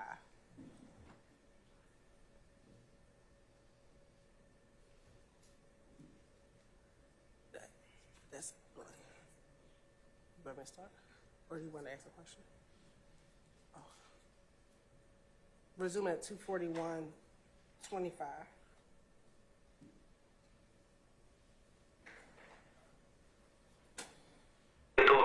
And we've been working literally 22 drive-bys, 22 gang-related shootings, and they all been in retaliation of peanut murder, Donovan Thomas. Okay? That's why you're trying to bust your head and up in the Fulton County. That's why they got a green light on y'all. Yeah, you know I know about that. And that's what I want to know. What you know. 24152. Investigator Gaither, after you mentioned the 22 gang-related shootings that you and Detective Dennis were working, what entity did was that Detective Dennis that we heard speak after you were speaking? Yes. And what entity was it that Detective Dennis referred to was trying to bust up y'all's head as he spoke to Walter Murphy? Who was trying to bust up their head? People in jail, members of YSL. And how did Detective Dennis refer to that same group as IF? Or if gang, yes ma'am. And in response to Detective Dennis asserting that that is why IF gang is trying to bust up y'all's head in the jail, did Walter Murphy refute that or say, no, IF is not trying to bust us up in the jail? Over objection, the video speaks for itself. I'm gonna sustain on other grounds. You can rephrase it. What was Walter Murphy's response to the question or the statement or assertion by Dennis? That's why IF is trying to bust up y'all's head in the jail. He didn't disagree with him or refute what he was saying. He appeared to be agreeing with him. At any point, did he question who the y'all is? Object to the last response to false speculation. I'll sustain Mr. Form. I'll sustain the objection, I should say.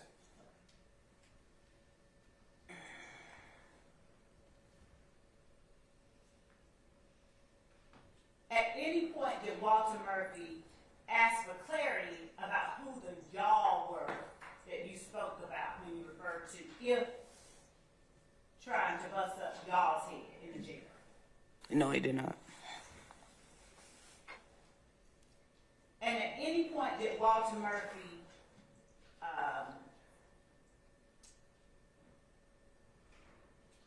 tell you in response to Dennis's assertion That's not true. I don't know what you're talking about. No, he did not. At any point did Walter Murphy correct you or Dennis in any way after Dennis made the assertion about if trying to bust up their head? I stand in objection. At any point did Walter Murphy say anything about false flagging after Dennis made the assertion that he made about the Objection, Your Honor, leading. Your Honor, I'm not I'll asserting. rule that objection, madam. At any point did Walter Murphy mention anything about false flagging after Dennis made the assertion about if gang trying to bust up their heads? No, he did not. Starting back at 2:41.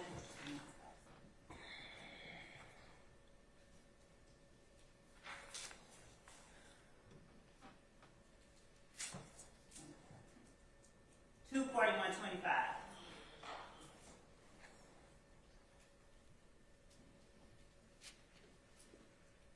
That's it. 241.26.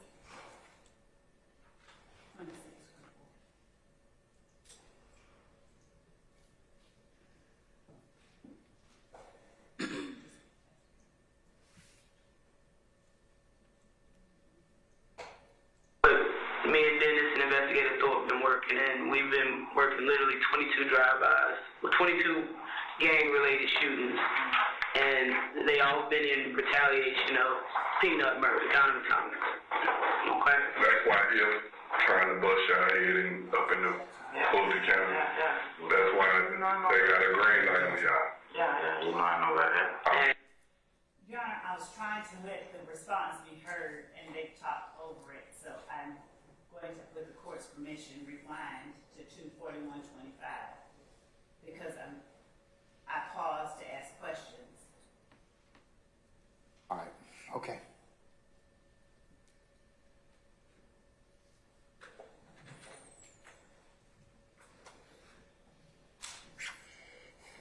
At 241.30.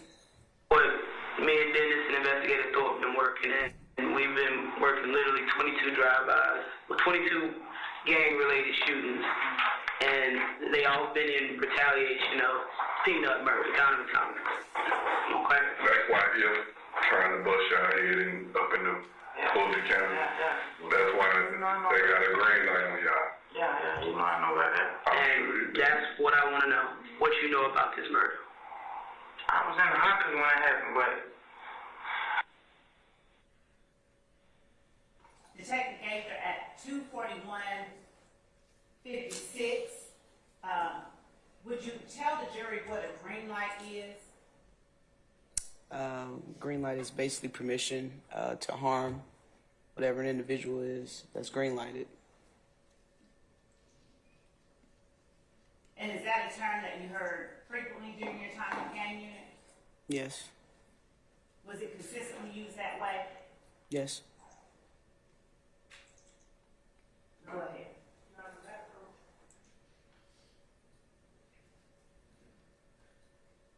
Yes. Can you step out, sir?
you got your mark on the wall, okay?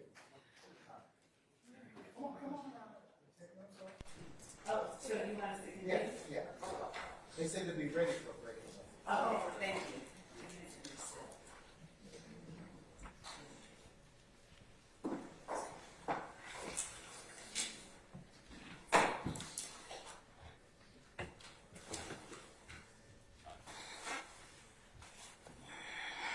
And we're starting back up at 2:41:58, Your Honor.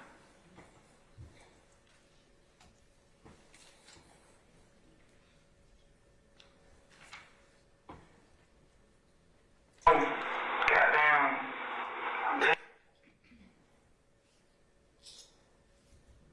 Damn nigga deep, bro. Nigga.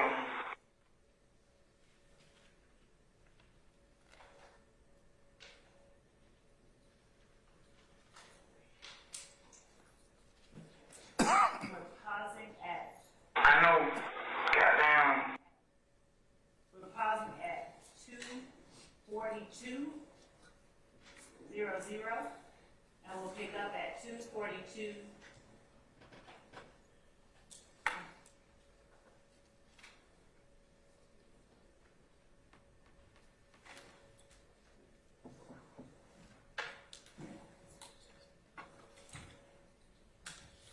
We're continuing at 2:42:03.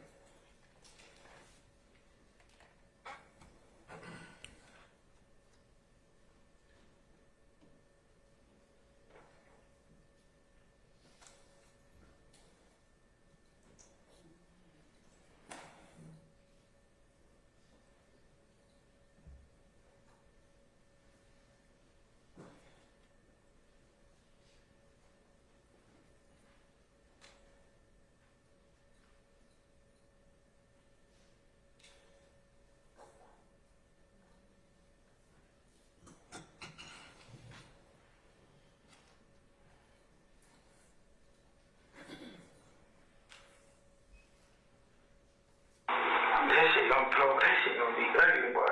What you mean? Like, every time nigga deep, bro, nigga. Then they join forces with the 20s. Yeah, man. The whole WICO, bro, nigga. See, nigga murder niggas and shit, you know what I'm saying? They'll give nigga a pass, you know what I'm saying? Like, he came here by himself, his back fucked up, you know what I'm saying? We ain't gonna do nothing to DK, you know what I'm saying? But them niggas, they niggas sending cuts, you know what I'm saying? They gonna kill me, bro. So now we're pausing at 2:42:30.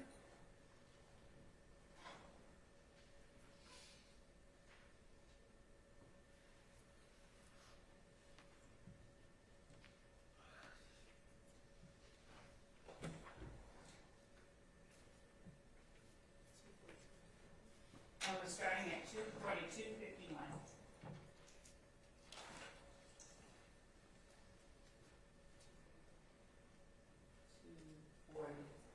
Ms. Hilton, Ms. Hilton.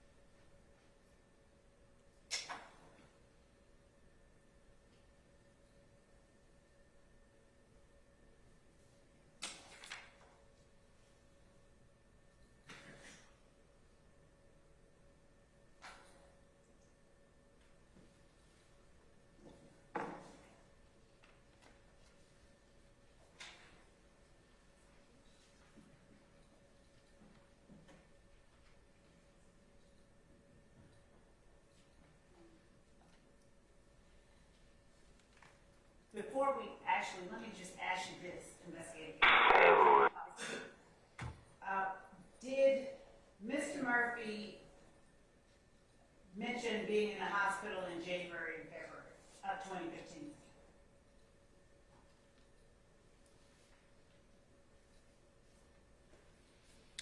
During this interview, Yes, if you remember.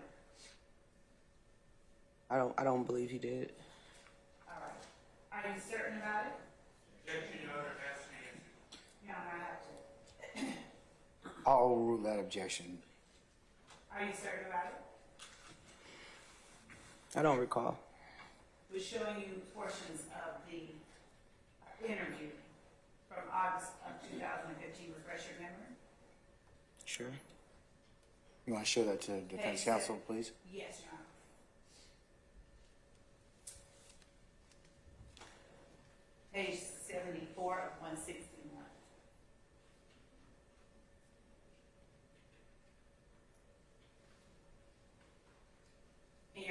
mark this in conjunction with the, Yes, for identification. yes.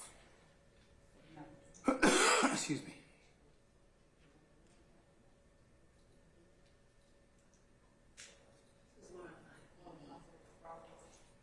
Okay. We will mark this State's Exhibit 112, Bravo, Bravo, just for the purposes of the record.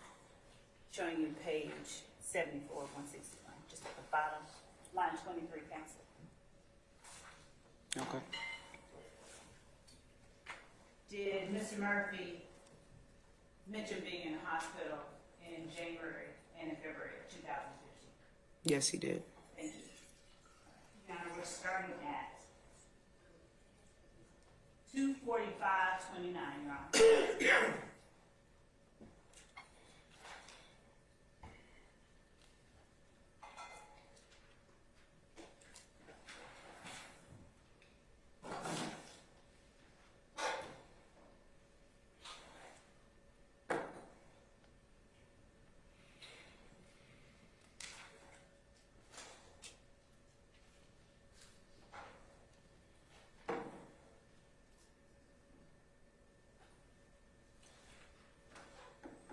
Them folk were beefing in the club, like.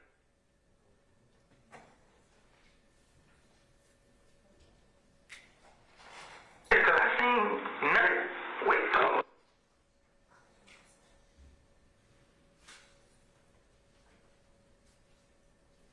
Dang. Go in on town.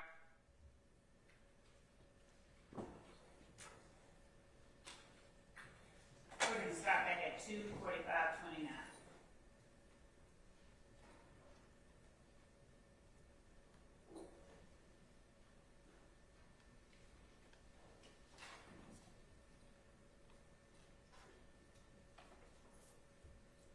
And while we are getting that ready, investigator Gaither, during the interview on August 18, 2015, did Walter Murphy talk to you about people beefing with one another in Club Crucial? Yes. And did he speak about any particular groups or individuals beefing with one another? Yes. Do you recall which groups or which individuals those were? He referred to us as YSL and If Gang. Okay. Were If and YSL the two groups that were beefing? Yes. And was that Club Crucial? Yes. And is that the one you mentioned on Donnelly Hollowell? Yes. Now, was there ever a time when Walter Murphy indicated he had seen Diamond Thomas and Thug together, cordial with one another? Yes, he stated they were seen in the club together. And was that prior to December of 2014 or after December of 2014? I'm not certain of the context.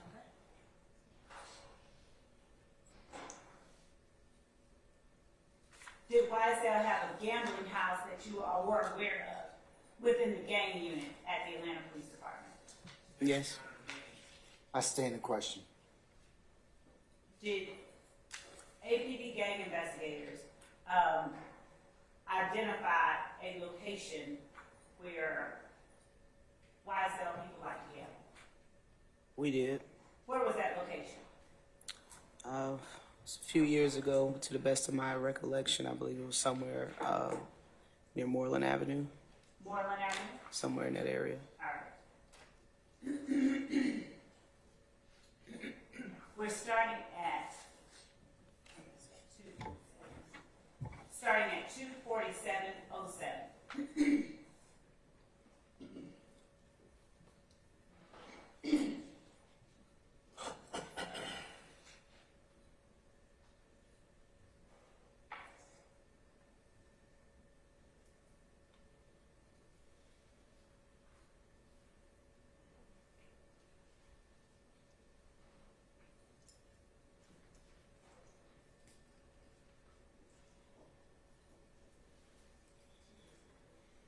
Starting at 2:47:09 to be precise. Go ahead. See what I'm saying?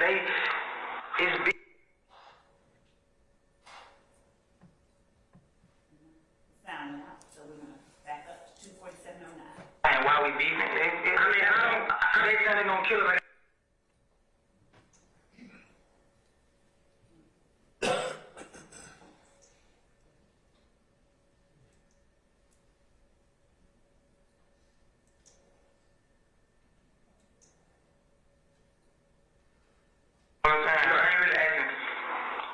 Who did it and why we beefing. I mean, they say they're gonna kill us. I gotta put my gun on and watch them put my back against the wall and don't trust nobody.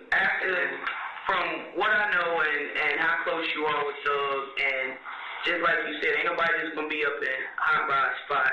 You and Nard, y'all about to do shit together. Conversation has been said about what it's just hard to believe. It ain't like you one of the younger members and.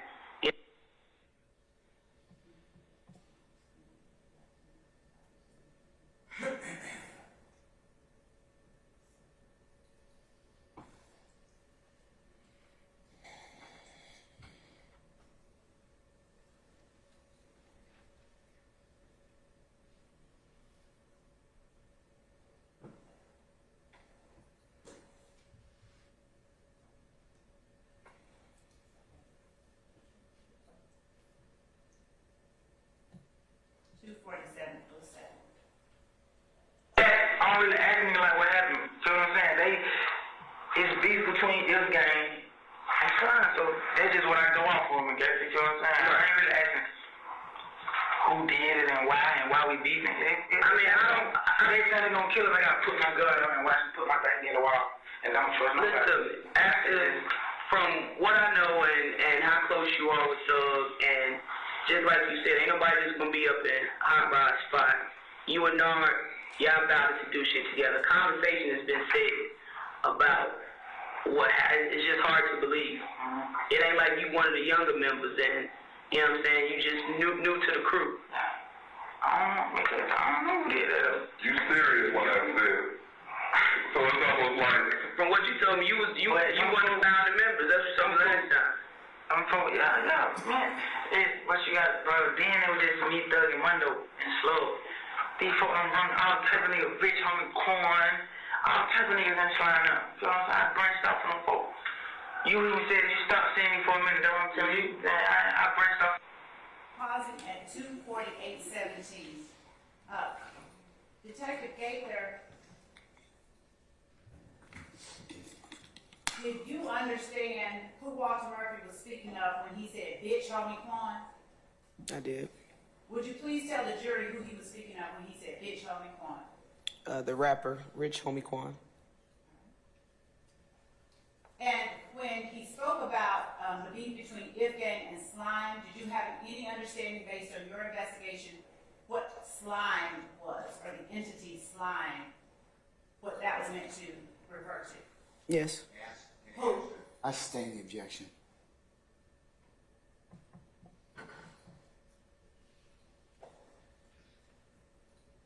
Yes, Your Honor.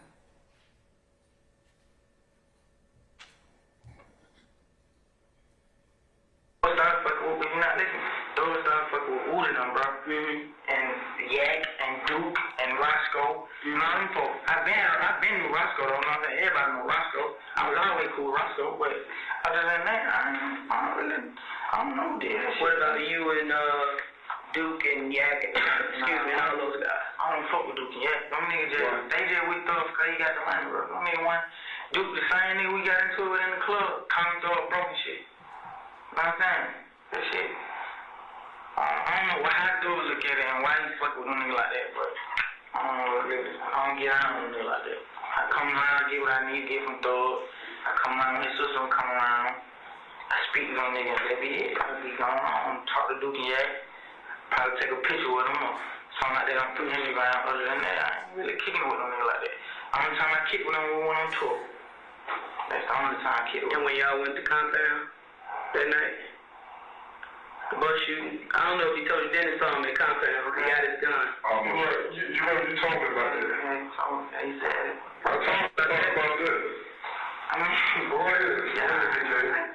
I'm talking about it. I'm talking about it. Let's start from where y'all originated from, where y'all went, how y'all got there. Let's go. Let's just get into the compound. Where did y'all? Detective Gaither, at the point where you all start questioning Walter Murphy about the compound, would you please explain to the jury what incident you all are referring to? The Lil Wayne, rapper Lil Wayne, bus shooting. And had that happened earlier in April of this year, of 2015? Yes, it had.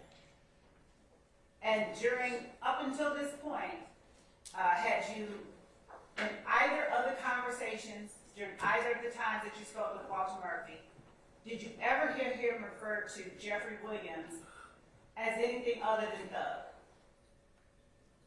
Thug? Yes. What? He called him Lil Jeff, Slime, Big Slime.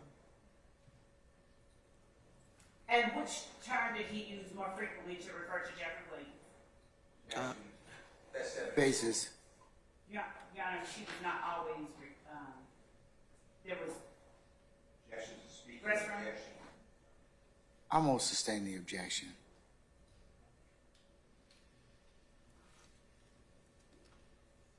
When,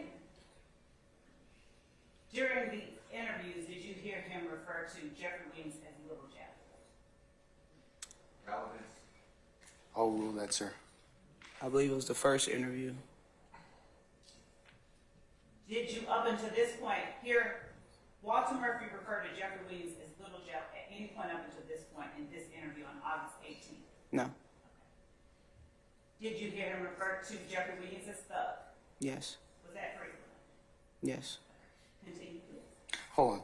Before you pose another question. Ladies and gentlemen, how about your comfort break? Okay, all right. Ladies and gentlemen of the jury, let's just go ahead and take until 5 after 3, okay? And we'll continue at that point in time. All rise.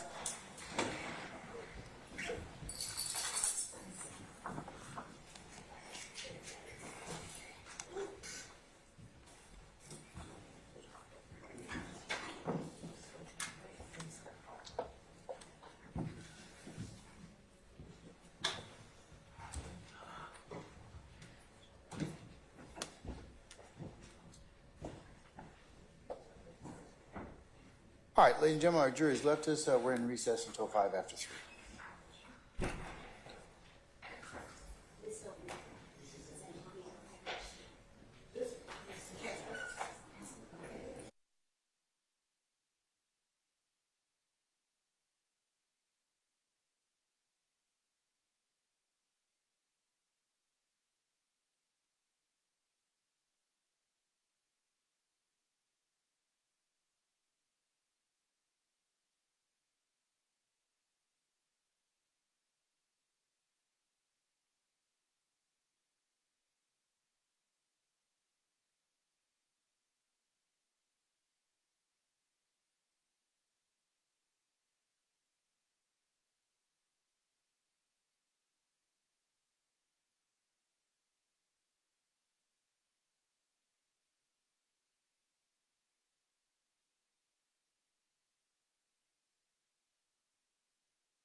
All right, summon our jurors, please, sir.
All right, ladies and gentlemen, please be seated.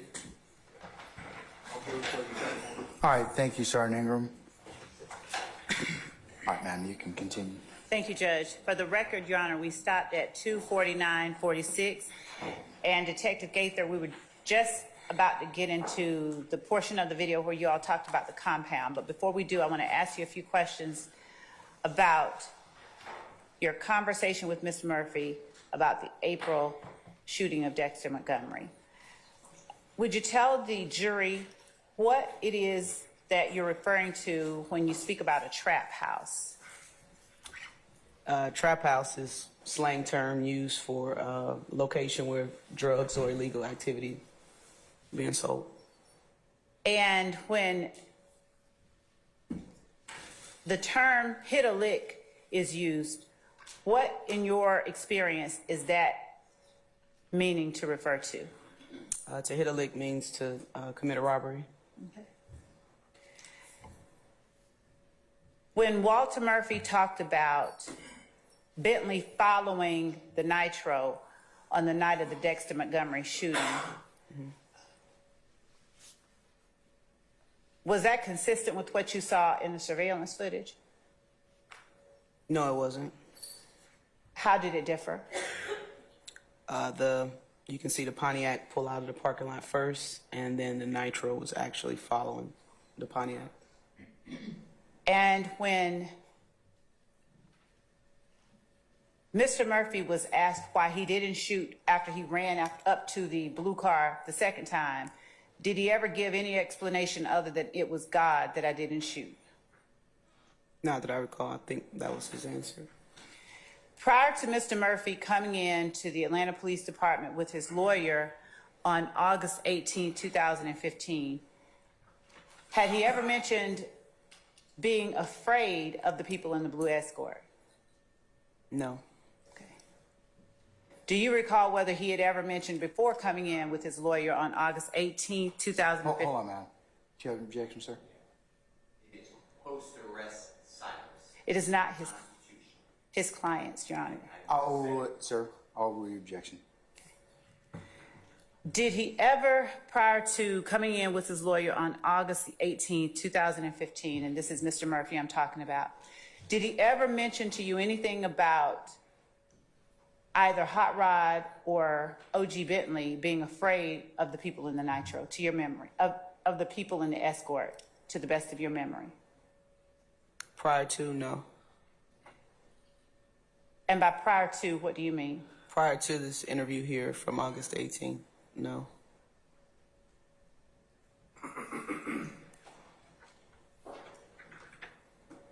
Was that the first time that you had heard him talk about fear at all? Is it related to that blue Escort? Objection. The video audio speaks for itself. At all? I'm going to sustain the objection. Okay.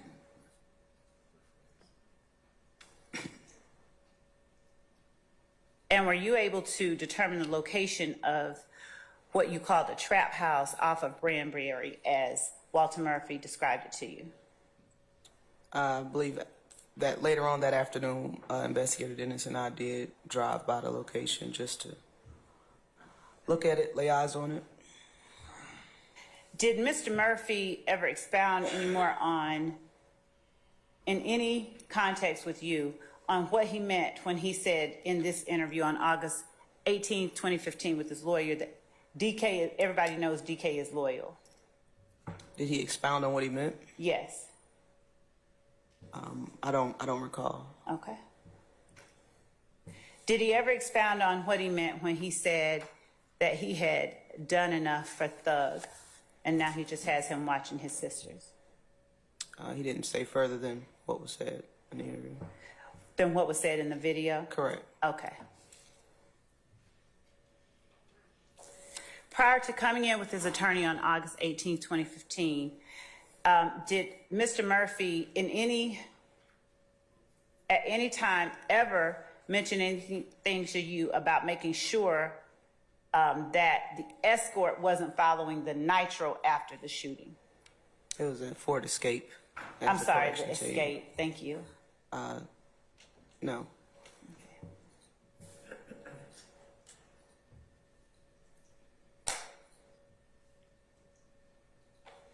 And in this August 18, 2015 interview, did you or Detective Dennis attempt to talk to Walter Murphy about the incident involving Derek Dodson? Sir. Objection basis?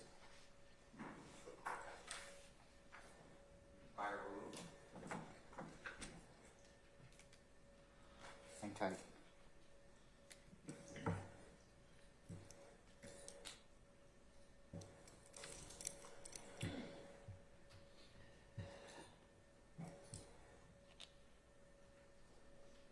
I'll sustain the objection. Thank you, Judge. Prior to the August 18th interview, where Mr. Murphy came in with his lawyer, had he ever in any circumstance talked to you about Thug having cut Bentley off? Prior to, no. Okay.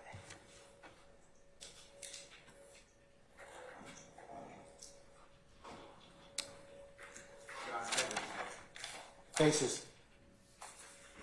Former retired detective Jazz already said there was no contact. Your Honor, I object to speaking. Give me the basis for your objection. Foundation, one of those bases, sir. That's an answer in various... And Okay, all right. Anything else in terms of that? All right. And Detective Dennis has not yet testified. Let me hear the question first, and then I'll be able to tell you whether that's the last answer. Your Honor, Okay, I'll get Ms. Weaver to read it back. okay. Madam, can you tell me what the question is?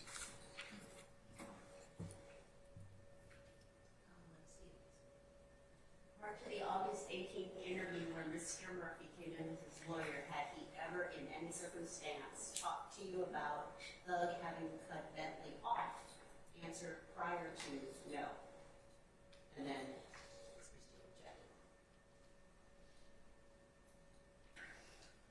I'm going to overrule that objection. Do you have an, as to that question? All right? Okay. Thank you.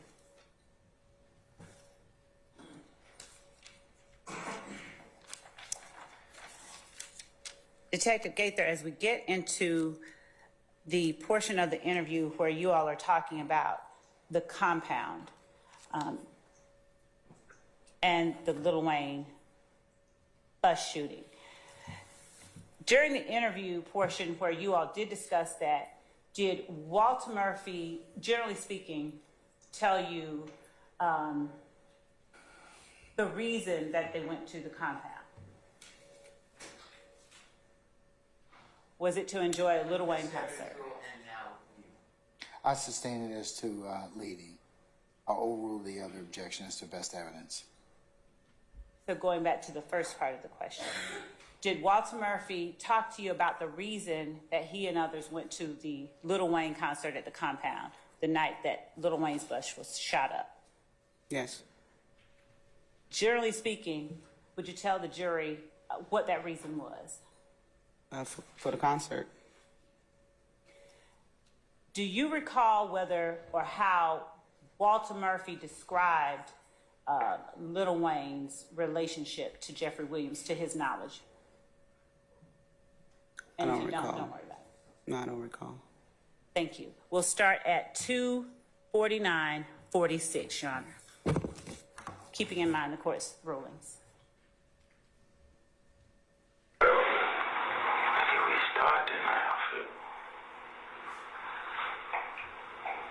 And who you was riding with? I was in the truck.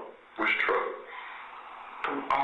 That's Florida's in there. Who was driving it? Daddy was driving when I was in it. That's the Blue Explorer, right? Yeah, the Blue Explorer. Who all in the car with you? It was just me, Bo, Dolly, Jerry, yeah, Kel, and Boo. Dolly, you, Kel, Buck, and Book. B-O-O-K-E. all right. And where y'all, how the night go? Shit, I can't remember what we was at Dallas House. I was at Dallas House. So boom, we like when they come down, we like, all right, let's go, we going. So I think we went to, What? What you mean? We going to compound. Why? But you... Peace and his Wayne or fuck this nigga? Yeah, you know that. I mean, we went to just go to the club. We know we're going to be in there. Ain't, of course, because it ain't throw the show and anything comes around, but it wasn't no week where I got Dolly with me. First of all, that's why me and Thor fell out another thing, because I let Dolly go. See, Thor was out of town. I let Dolly go to the club. You know what I'm saying? And he ain't like that. So... Was she ain't go to the club? Nah, she ain't supposed to be there. Why? But what you mean? Because it's the rival. Yeah, that's him, that's his enemy. Feel what I'm saying? So basically, it's almost like he's supposed to be the safekeeper of his family.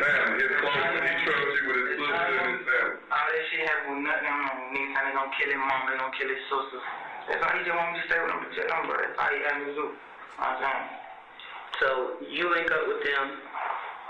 Nah, I ain't know. Who's our you stayed with them. Yeah. How did y'all end up at compound with all the rest of the cars?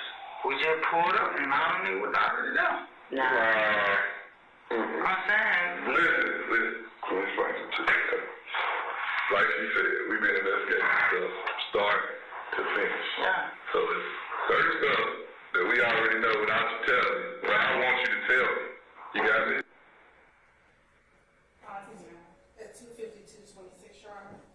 And we'll resume at 2:52:59. All right.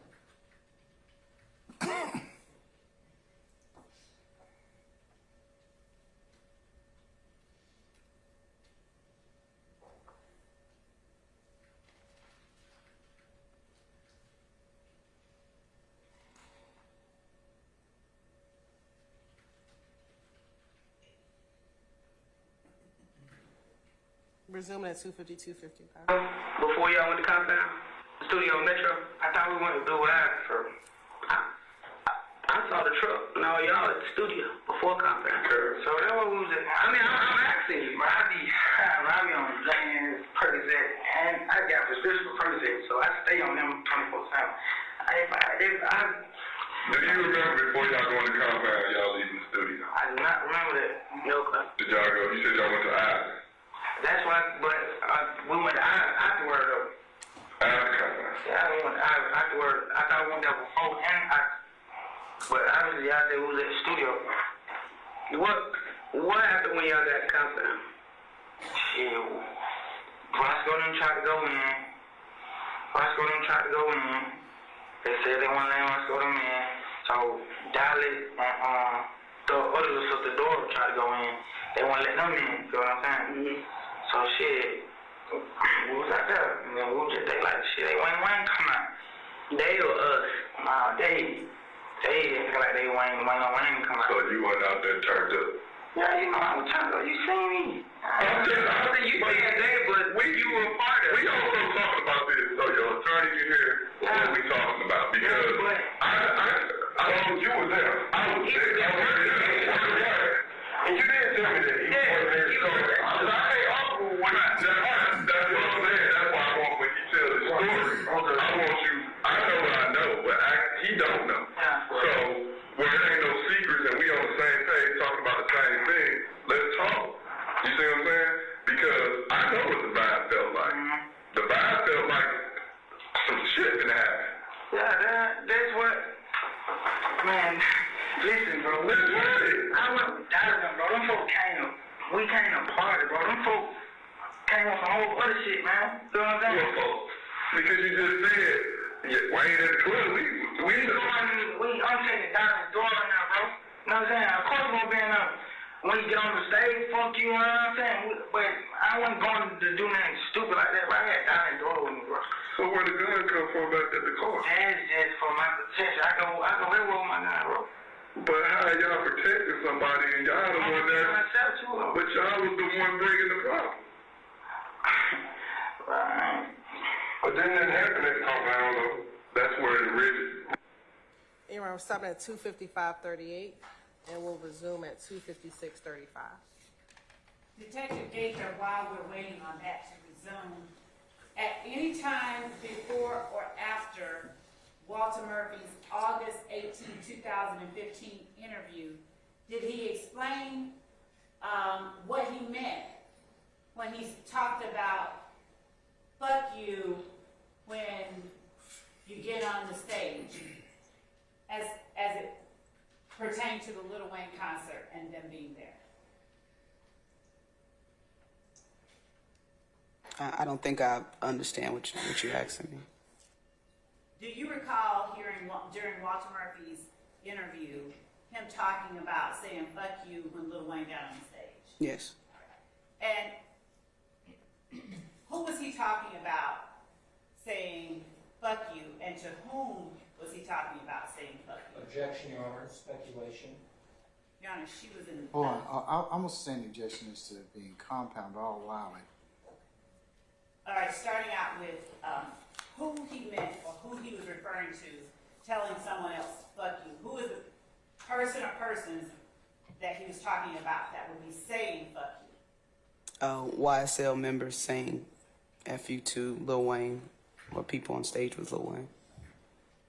All right. What part are we picking up on? 2:56:36. And we're starting back at 2:56:36, Your Honor.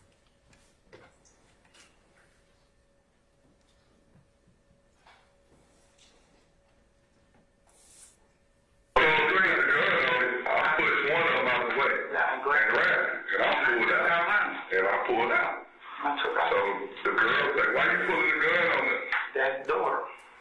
Black little girl. And I'm telling them, y'all need to go ahead about y'all business. But did you know that gun was stolen? Nah, I didn't. That gun was taken in an armed robbery. Post Springdale. I didn't know that. So after you run off, then what happened? I run off, and then shit. Who you leave with? I left with Big Drake. In which car? He was in a Ronald. I can't remember what kind of car it was. He was in Ronald. I think they wanted to charge him. Who left in the truck? In Dolly truck? Dolly and Dory got in with him. So who was in? Okay, hold on. Basis? Oh, stop.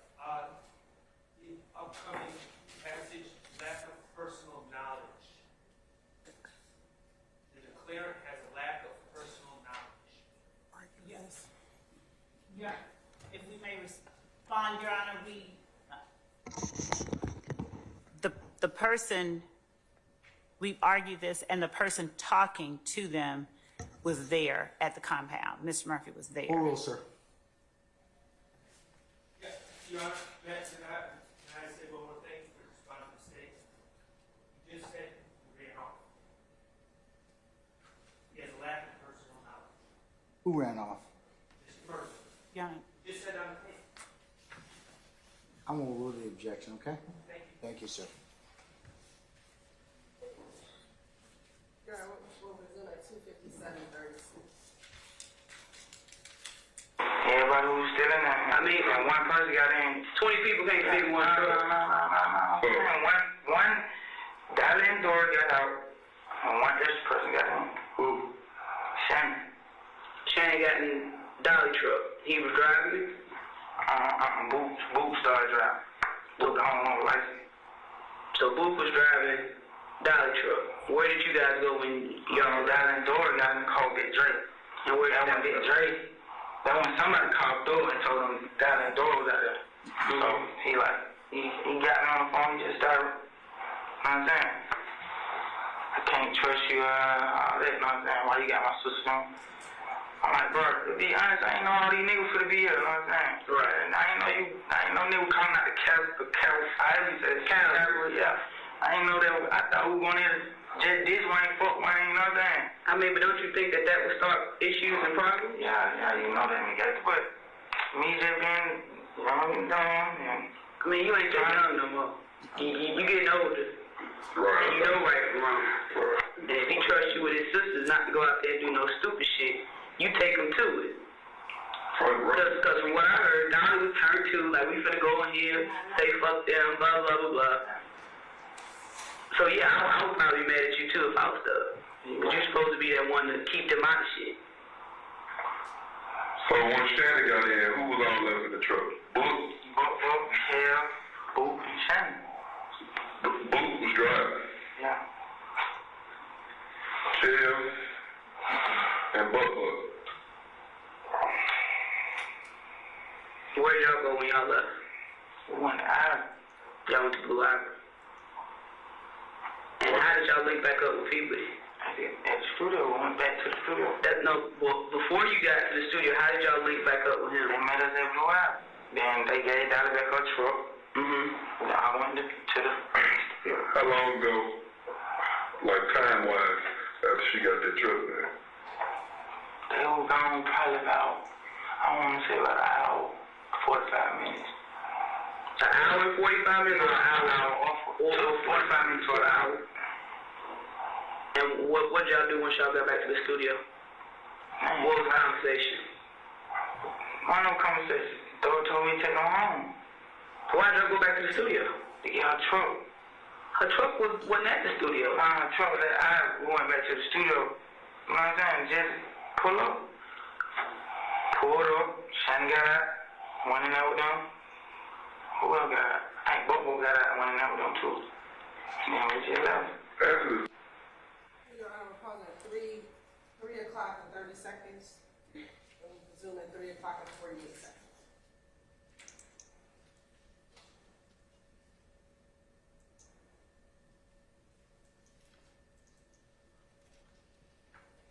Today, all them folks, everybody on go, so. Who the most don't go out that crew?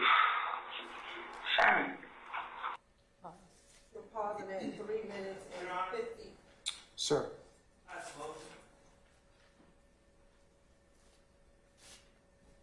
Do you need to approach, sir?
So, Your Honor, we are stopping at 3 hours, 3 o'clock and 59 seconds. And we will pick up at 3:01:20.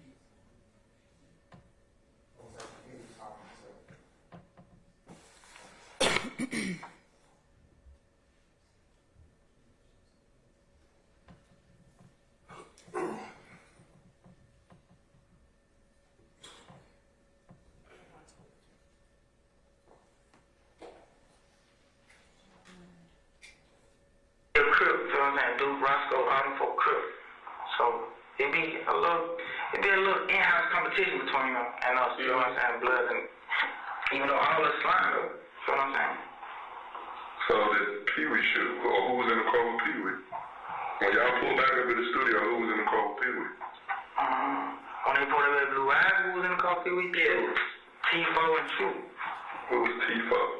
T4 from Old Nat. I mean, he from Chicago, but he from Old Nat. And True, he the head cook from Old Nat. OG True, Was he at the compound with y'all? Yeah. I don't know what time it is. I think he was in the truck. So all of this, what kind of drop top? I don't know what kind of cut it was sealed on that.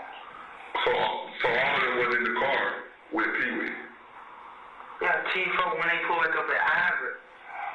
When they pull back up so that was like 45 minutes to an hour. Some cars they didn't take with them, you know what I'm saying?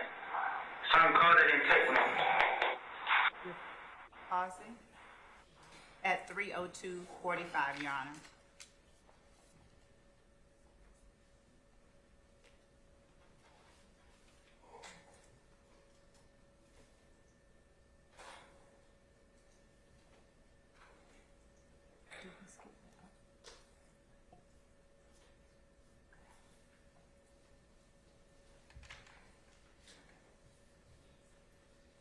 Detective Gaither,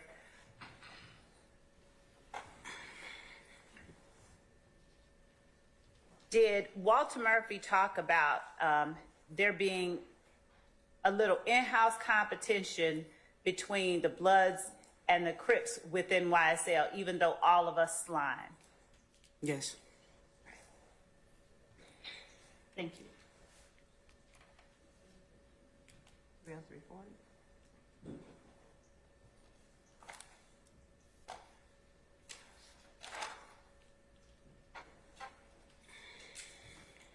Your Honor, we're going to pick back up at 3:03:40.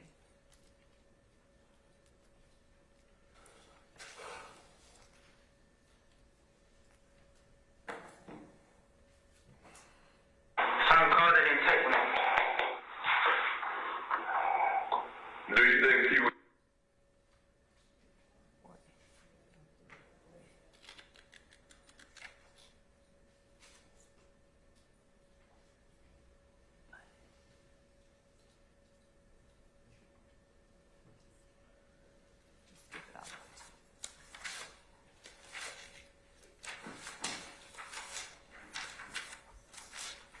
We're going to skip to 3:12:17, Your Honor.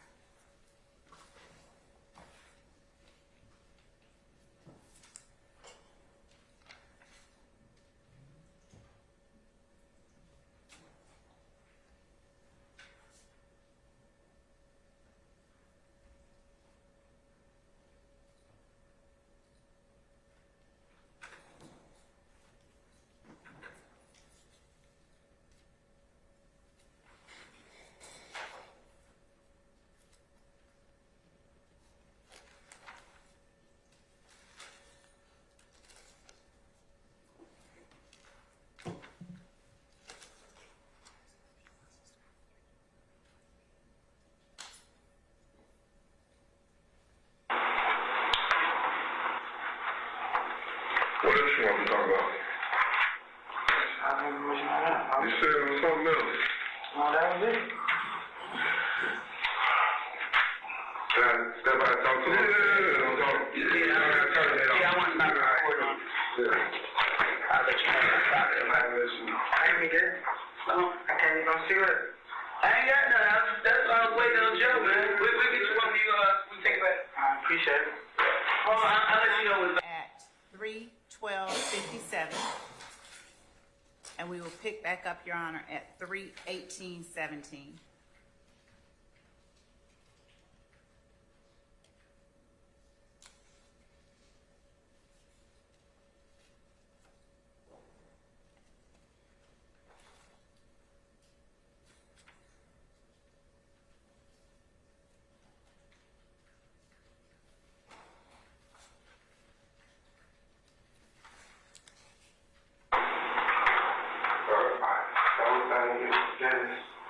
Just name your faces. I can see you and the word.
We're starting at, my apologies, 3:28:03, Your Honor.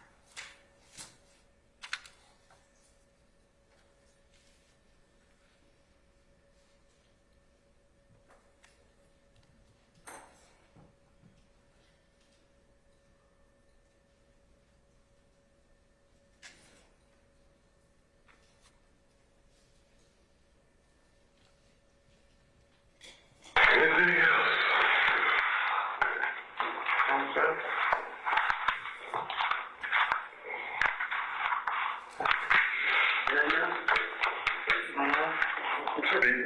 Let me see your notes. I just want to be clear. When you said when they came back to Blue Ivory, when they met you and Dolly at Blue Ivory, who all was in the car? That was actually in the car, the truck. They just pulled up and they would kill Bobo, Shannon, and Boo. Kel goes up, Shannon and Boo would drive. I think Kel got out. No, Shannon got out and ran in there like, Ted thought he was gonna come on, you know what I'm saying? And we came out. Got back in the car, Big Drake went to the studio. Was the, excuse me, I don't mean to cut you off. Was the Camaro with them? Yeah. Who was in the Camaro? Roscoe, Tifo, and I think True was in there too. But I think True got out and got back in his car. Now True got in his. They had changed cars at the studio too. True was still in there. What kind of car did True drive? It was some kind of drop car like that. Okay, it was a Rhino. What True look like? Skinny, about 8 complexion, with dreads. Long or short? Long. He dreads long, like he be having wrapped up, long, like right here, wrapped up. Okay. Who was in the Corvette that night? Was somebody in the Corvette? Nah, they probably mistaken that Camaro for a Corvette because it's so juiced up and body kit, you know, all this shit. So it would be easy for 3:29:53.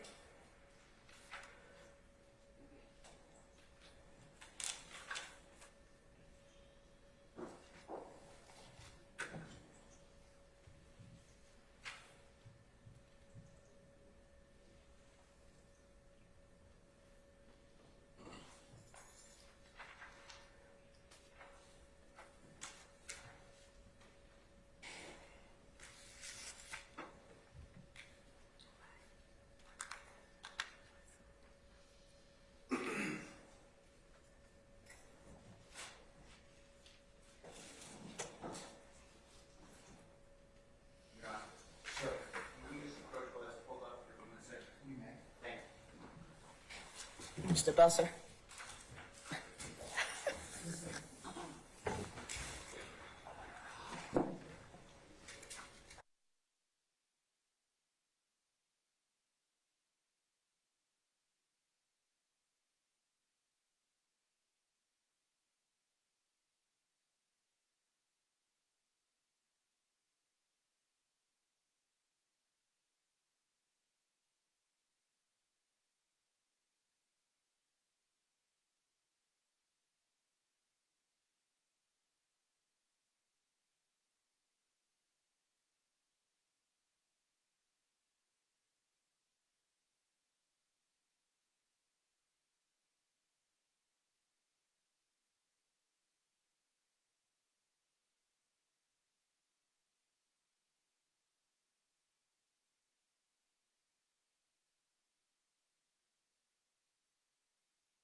So thank you, Judge. We are starting back at 3:31:16, Judge.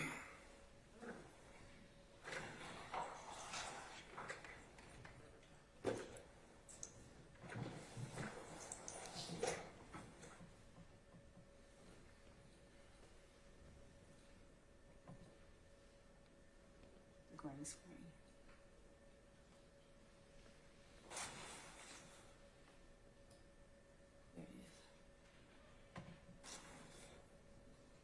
Competing for who's the hardest. I think people trying to get in like with Bird, like in with Birdman though, cause they had like, but I ain't gonna say I knew like something going, but you can tell I've been on tour with them how they were acting. So when we got back to the city, and I'd be like, shit, call home. I call Birdman home. I'd be like, people, FaceTime home. They want all that, you know what I'm saying? Probably tell them try to send me some money or something, you know what I'm saying? I'll probably be fucked up. They'd be like, check the door, FaceTime, you know what I'm saying? But he just started dissing himself like. And how long after this was it? Like, when did y'all go on tour? I can't really remember when we went on tour. That shit was Early April, wasn't it? yeah. Early April. Before that. I'm asking, is that true? Right here? With the dreads? Nah. That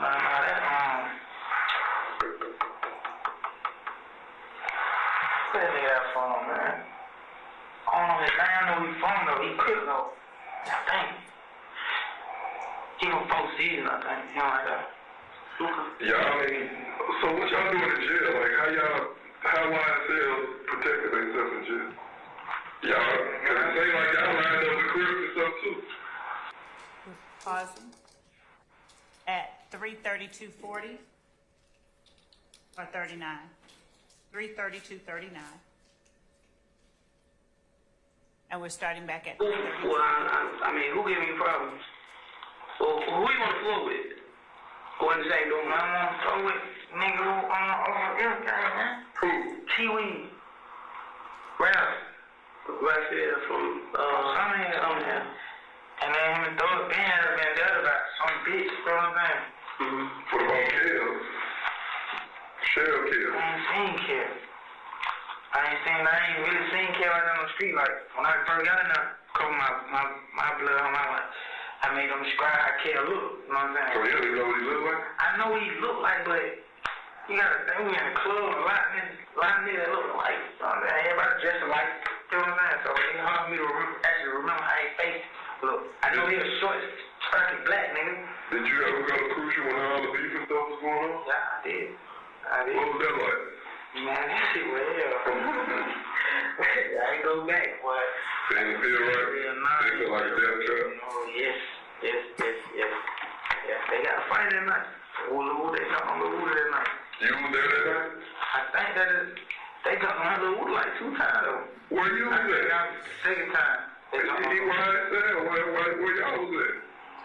That's his right. Yeah. He started that club abuse shit, bro. Throwing money on them folk. Thor gave him the money, throwing on them folk. Thor gave him some money.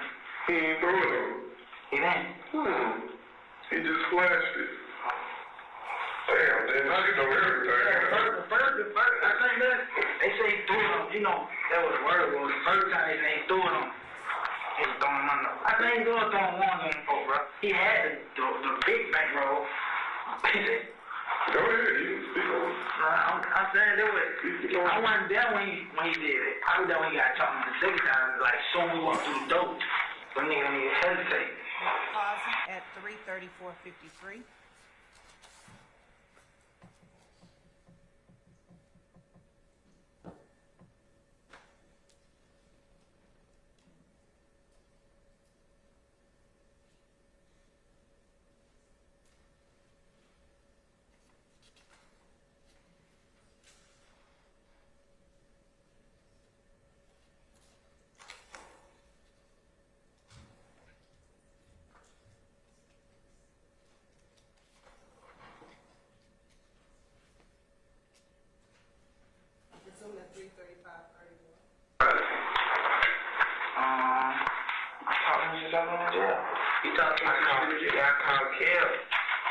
My woman care. I can't care.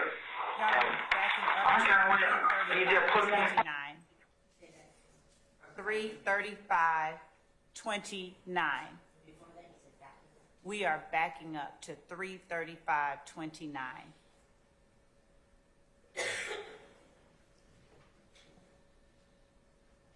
Last time you talked about Russ? I talked to him since I went to jail. You talked to him since you went to jail? Yeah, I called Kev. My woman Kev. I called Kev. And I'm trying to wait. He just put me on the phone. Like, what is he like? He's like, it's me. I'm saying. He know not to talk. He know not to talk to say his name. You know what I'm saying? He like, it's me. I'm like, what way something? He saying, those saying he got me a lawyer. I'm like, damn, man, he ain't got me a lawyer. That was the whole conversation was about. He like, about Doug getting you a lawyer? Yeah, I'm saying he paid me a lawyer. I paid my own lawyer. Well, my family paid. Right. Okay. Anything else? No, that's all. He come.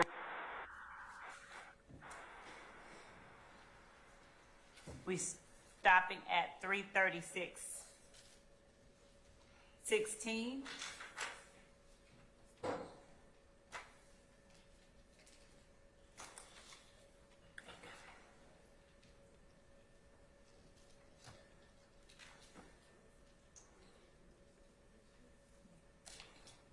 And we're picking back up at 3:36:32.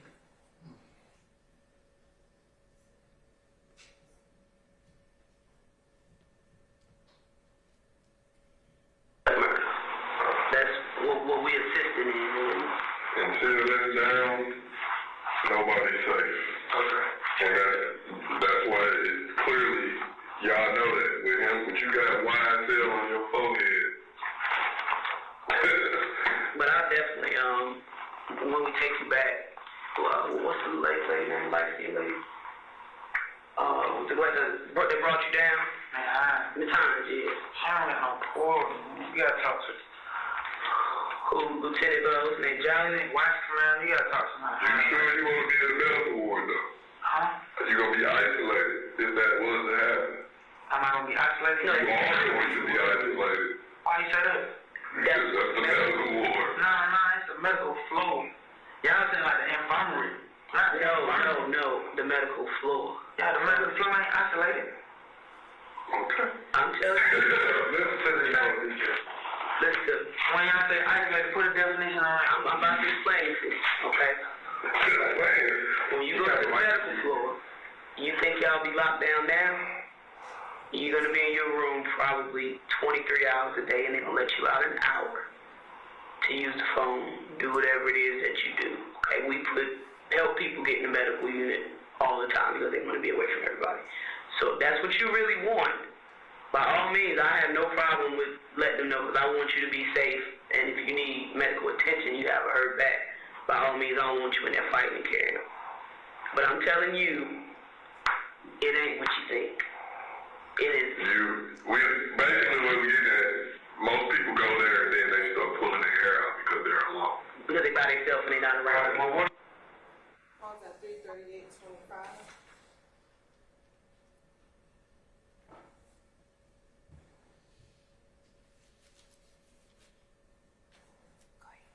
Word.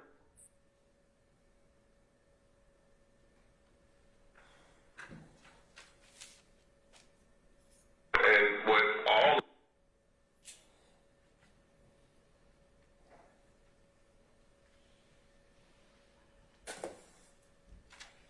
what did y'all think was gonna happen? Did you think y'all was gonna sell it to the suspect or something? That ain't my beef. These folks saying that's your beef. That's your beef, Dad. I'm supposed to do that because of that, bro. I cried when I seen that kid when I was hurt. I'm sure you did, but when they saying everybody in YSL gotta go, you know what I'm saying? So we know what happens. If we knew what happened, somebody would be in jail for it. You know what I'm saying? So it ain't about what Nut did on his own time, whatever like that. Ain't nobody got no right to kill nobody. And that's what we trying to bring some justice. Not for him, but for his family and for his. On the 3:39:42.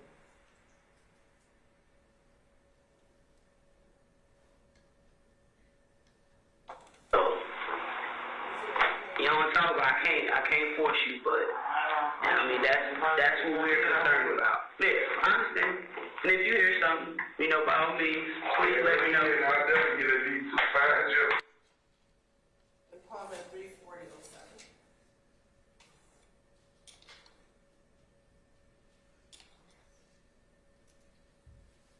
And at the top stand, And the one before that you didn't mention. 339.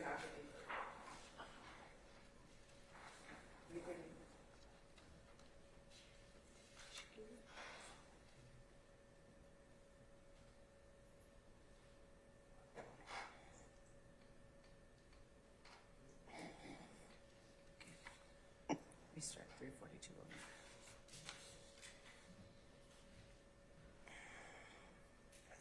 Okay. So, Your Honor, at this time, we're stopping at 3:40 and 50 seconds. And Ms. Weaver, I believe that for the record, we had previously gone from 3:39:42 to 3:39:50.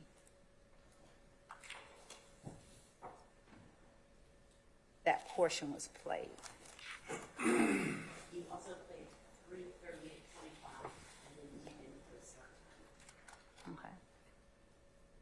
So 3:38:25 was paused, and that pause was unpaused at 3:38:45. You're very welcome. Your Honor, that concludes the playing portion of this video. I have some questions, but I'll act at the court's direction.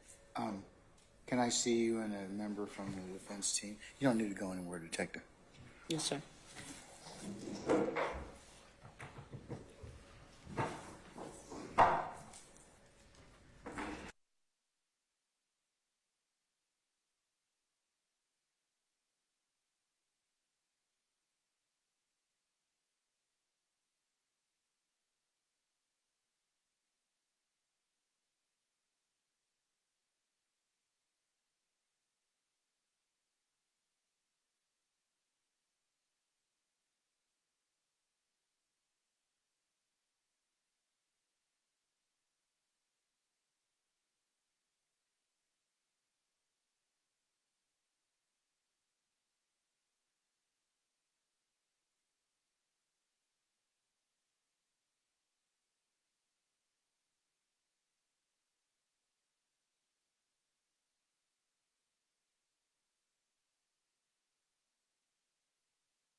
All right. Ladies and gentlemen of the jury, this might be a natural stopping point for today after consultation with counsel. So, Detective Gaither, if you could come back tomorrow morning for 9:45, madam, would that be acceptable? Yes, sir. Okay, and don't discuss testimony with anybody except the attorneys in this case. I'm going to go ahead and release you, please. Yes, sir. All right.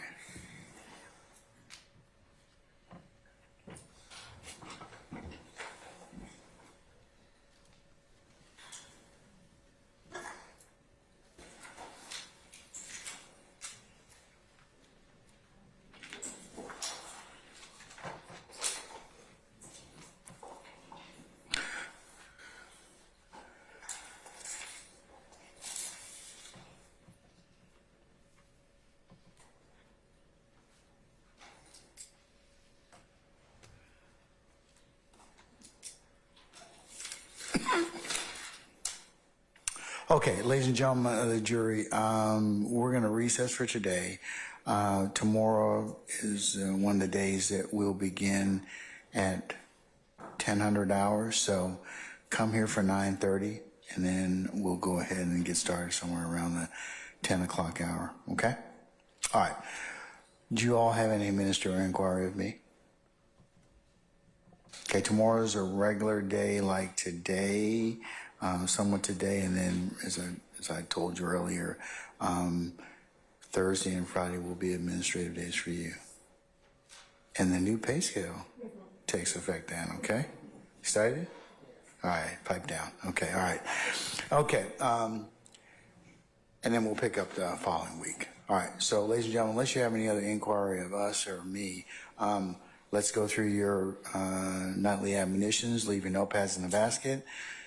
Please do not discuss this case amongst yourselves in onesies and twosies, or as you're sitting back there waiting for any mode of conveyance coming to and from the courthouse. That would be a violation of the court's admonitions. Remember, you are not permitted to recap or otherwise handicap the testimony, like, hey, what did you think about such and such? Or what did you think about this? Or what do you think about that? Remember, the only thing you can properly consider at the time and at the space and place that I give you will be how you're to begin begin the deliberative process, which I'll instruct you on at the appropriate time. But you cannot discuss the case amongst yourselves in any way, shape, or form before then. Do not also listen to any third-party accounts of this, to include the media, any other blogs or other third-party sites. And remember, if anybody should attempt to try and talk with you about this case, either contact you indirectly, directly, through a third person, remember you need to let myself or Sergeant Ingram know immediately. All right, and ladies and gentlemen, please don't go by and visit any of the scenes that may be depicted or you may have heard about during the pendency of this trial as well. And also, ladies and gentlemen, again, as I conclude with you almost every day you're here, we thank you for your immense patience that you've given and will continue to give us in the resolution of this matter. So unless you have anything ministerial in nature of me, we will go ahead and recess you until tomorrow morning for 9:30 for an anticipated 10 o'clock start time.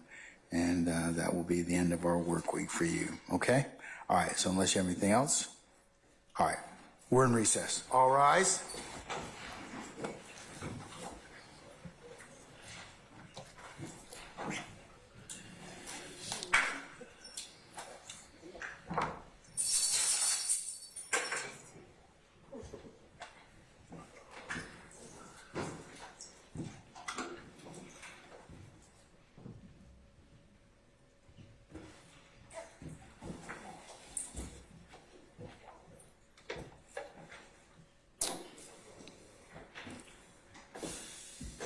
All right, ladies and gentlemen, please be seated. Our jury has left us.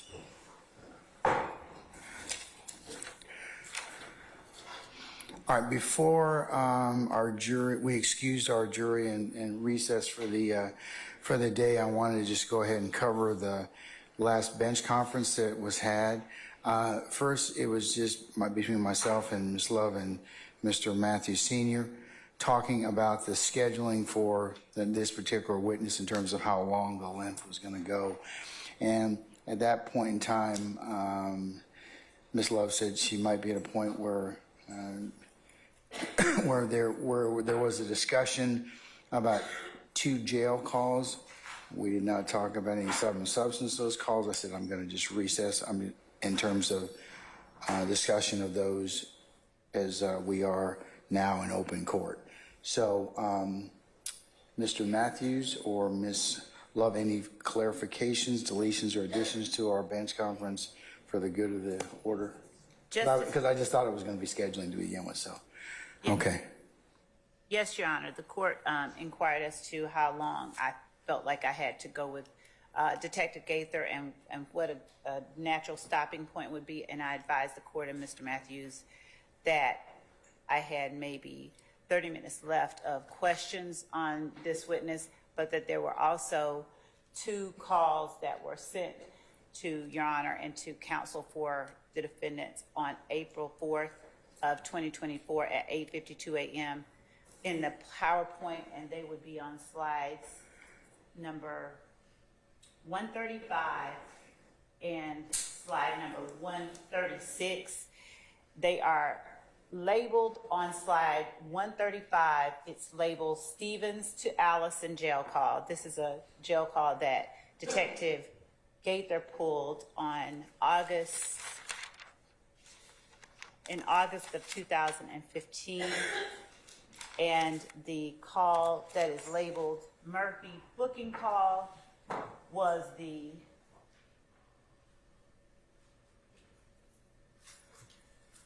call on slide 135 sent over on April 4th, 2024. And it was a call from Walter Murphy to his girlfriend, Erica, during the time that he is booked into the Fulton County Jail. I have those queued up for Your Honor's edification, but what I let the court and Mr. Matthews know is that each call is 15 minutes. And the one call to Mr. Murphy's girlfriend is impeachment by contradiction. He is talking about matters that he has just finished talking to Detective Gaither about, and the conversation between Stevens, and that is Trontavious Stevens, and Rodney Allison are co-conspirator statements that we'd argue are admissible against each of the defendants. In the call on slide 135, the Murphy booking call, what Mr. Murphy says after having testified that he had cut himself off from Thug is that he asked his girlfriend if she would see if Thug would throw a fundraiser for him to raise his bond or get him out of jail. He mentions that twice.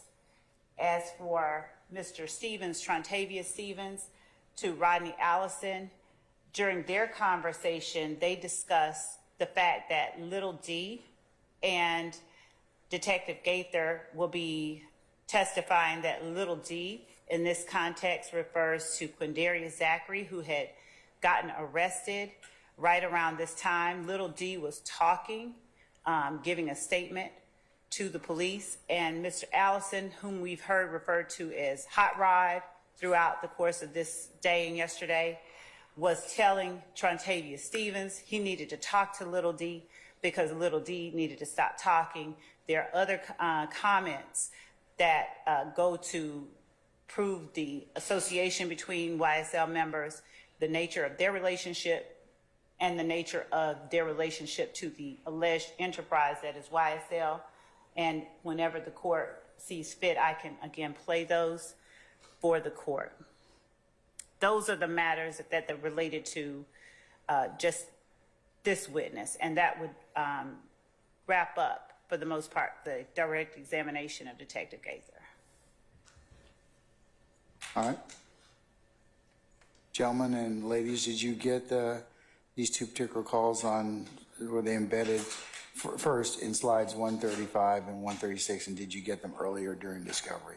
I know that they were, you probably got them in the batch of everything that was sent, but it was served on July of 2022 initially, but most recently we separated them out, and those are the only. I think that we served 3 in this PowerPoint. All right, Mr. Steele. Well,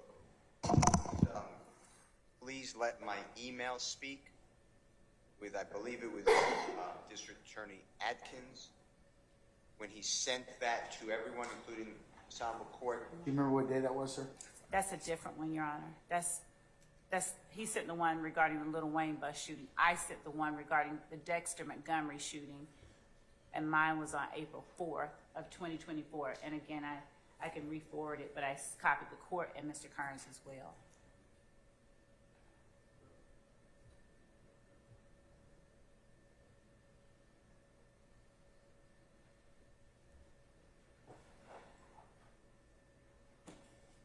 Mr. Steele, you checking just so I'll give you a sec. I'll give you.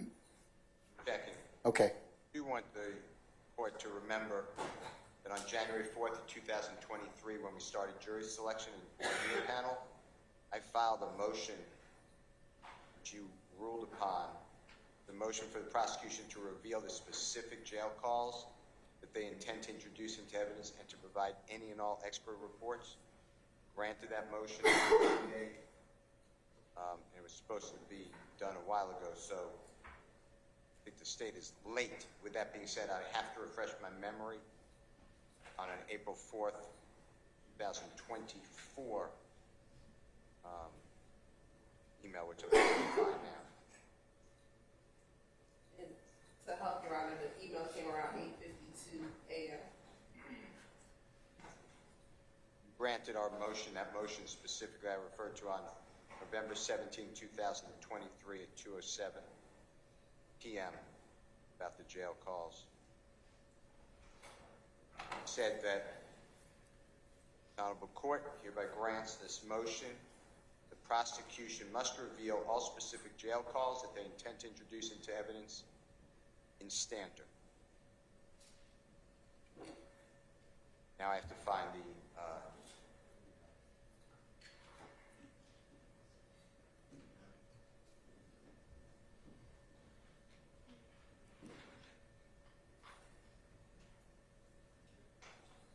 What day was that, Ms. Lowe? April 4th, Your Honor.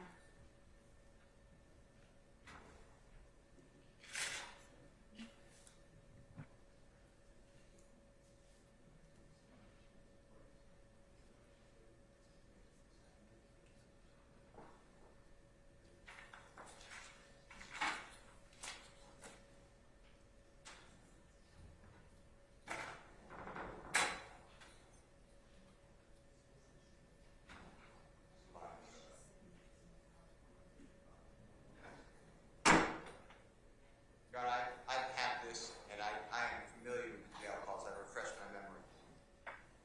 All right, sir. Okay. Anybody else?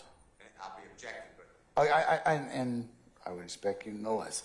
Okay, but does anybody else have any other issues as it relates to jail calls? I know you all will make timely objections as to anything that you wish to, that you see being objectionable. But is there anything else I need to take up in regards to that? Your Honor, I'm just previewing. There's going to be, the state said that these are admissible as statements by a co-conspirator involving Rodney Allison, not a charged individual. I've never seen in discovery where he's at all even labeled an associate of YSL.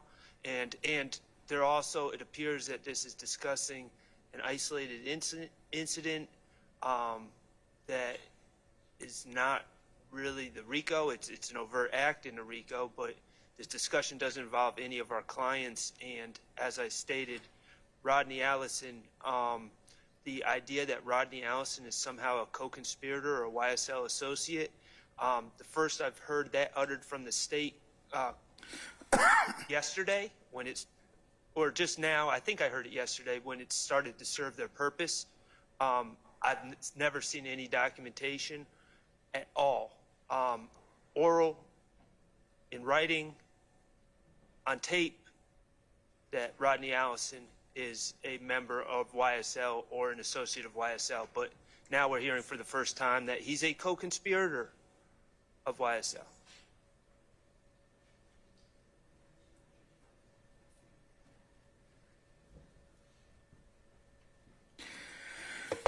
All right, State, yeah, would you care to respond to Mr. Shart's argument? Yes. Sorry. Yes, Your Honor. That the law regarding co-conspirator statements is clear.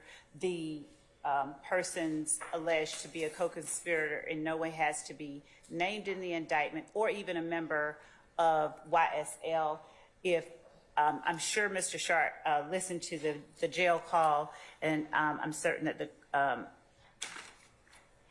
if the court listens to the call, the court will hear them talking about Little D and the fact that Little D, who is Quindarius Zachary, is talking. They also then talk about who's now in charge under the circumstances. Mr. Allison is talking in the jail call about the fact, he says, they're locking everybody up. They're locking everybody up. And then Mr. Stevens says, they only lock 2 up. And then they talk about Monktunk or Antonio Sledge having been arrested. And this was again during the time that arrests were being made as a result of the shootings that had happened earlier in the year. The whole conversation, they are speaking in coded language, one telling the other to tell Quindarius Zachary to stop talking, Trontavia Stevens telling them that he's going to stop talking, and they also discuss Jeffrey Williams paying bond, Mr. Stevens asking Mr. Allison if he believed that Mr. Williams would pay him bond, and Mr. Allison responding that Mr. Williams had said nothing at all about that, and if he was doing so, it was in secret. But the entire conversation speaks to the association of the persons that have been named in the indictment and the relationship, the nature of their relationship with one another, the existence of an enterprise, and the nature of the charged individual's relationship with the enterprise. So at the court's pleasure, we could rescind it, play it, whatever the court desires, but the law is clear that Mr. Allison does not have to be a named member of the same gang, and a conspiracy doesn't even have to be charged in order for him to be a co-conspirator. But in this case, Your Honor, it is charged.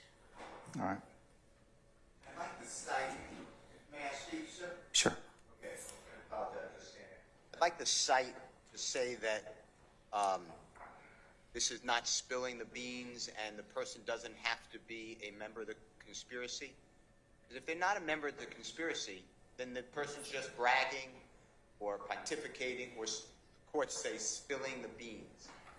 And I'd like to have that cite from the prosecution to support their last premise about the authority under case law. And Your Honor, in response to Mr. Steele, I did not say that Mr. Allison was not a part of the conspiracy. Indeed, I said he is a co-conspirator. I said that the law is clear. He does not have to be a named member of YSL. And I said that the formal conspiracy does not have to be charged for him to be a co-conspirator. But in our case, there is a formal conspiracy charge, which is count 1. And under the court's direction, and I'll do so just as a courtesy, provide Mr. Steele with the case law to that effect. You can just send that via email to everyone. Yes, Your Honor. Okay. All right. I'm sorry?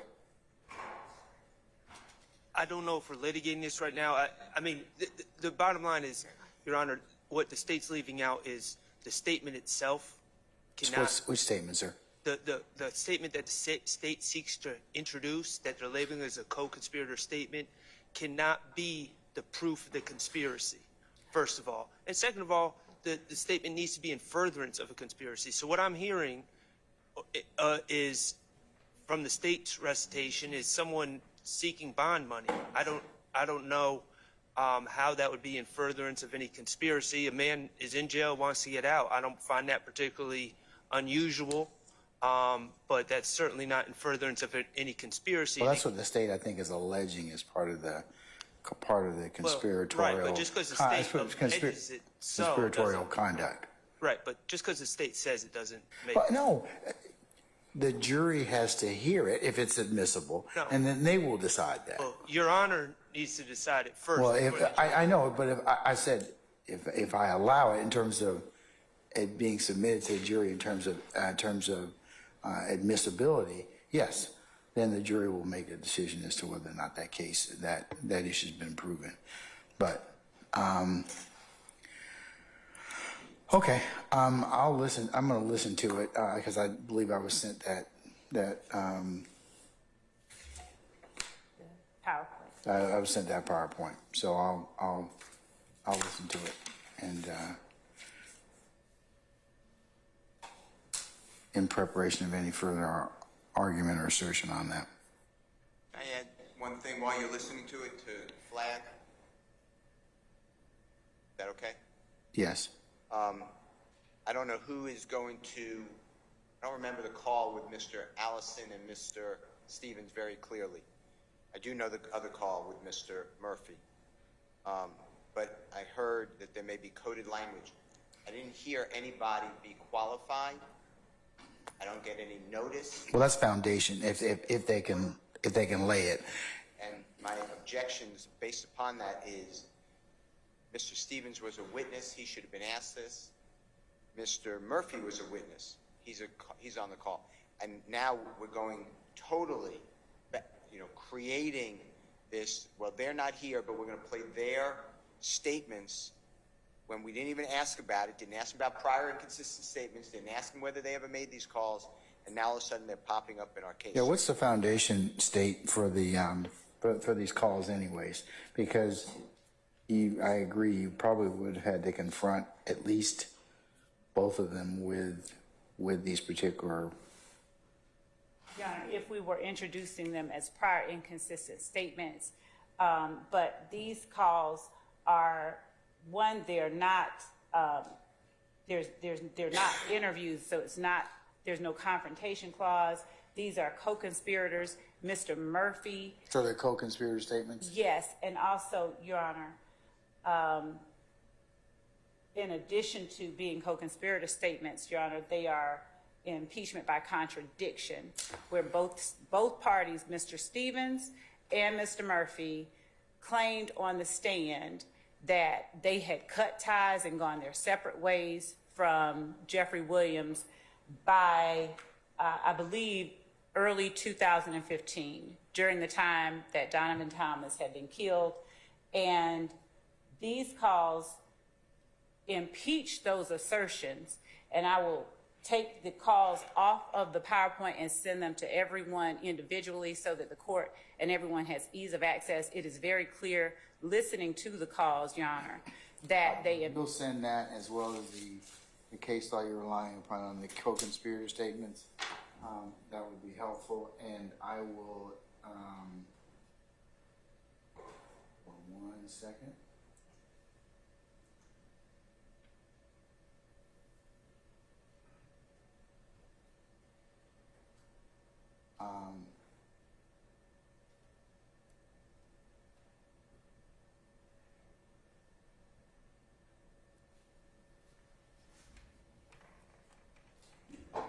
If you all could be here by 9:30 tomorrow, we can take up those, any other attenuating issues as to these particular two calls that are embedded in states, the state pages 135 and 136 involving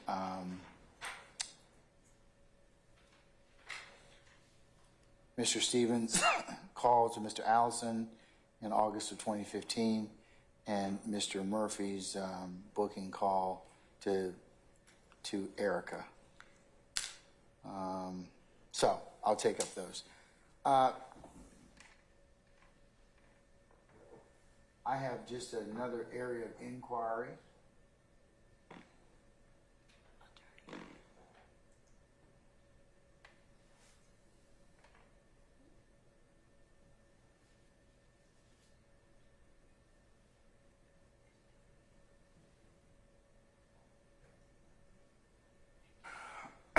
I'm in possession as well of Mr. Stillwell's. There are 4 motions that have been filed on the 22nd of April of this year at 7:37. First one being filed at 7:37 p.m. Motion to exclude irrelevant prejudicial evidence or other unproven bad acts and bad character evidence. There is another motion of objection to the admission of Shannon Stillwell's text messages filed at that same time on the same aforementioned date. There's a third motion, notice of objection to admission of calls recorded pursuant to state wiretap, filed on that same date and time.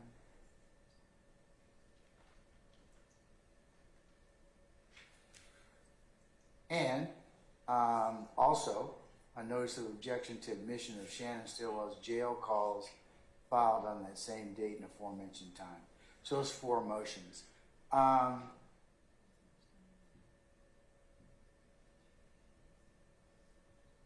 When are these calls going to be potentially introduced or attempted to be introduced?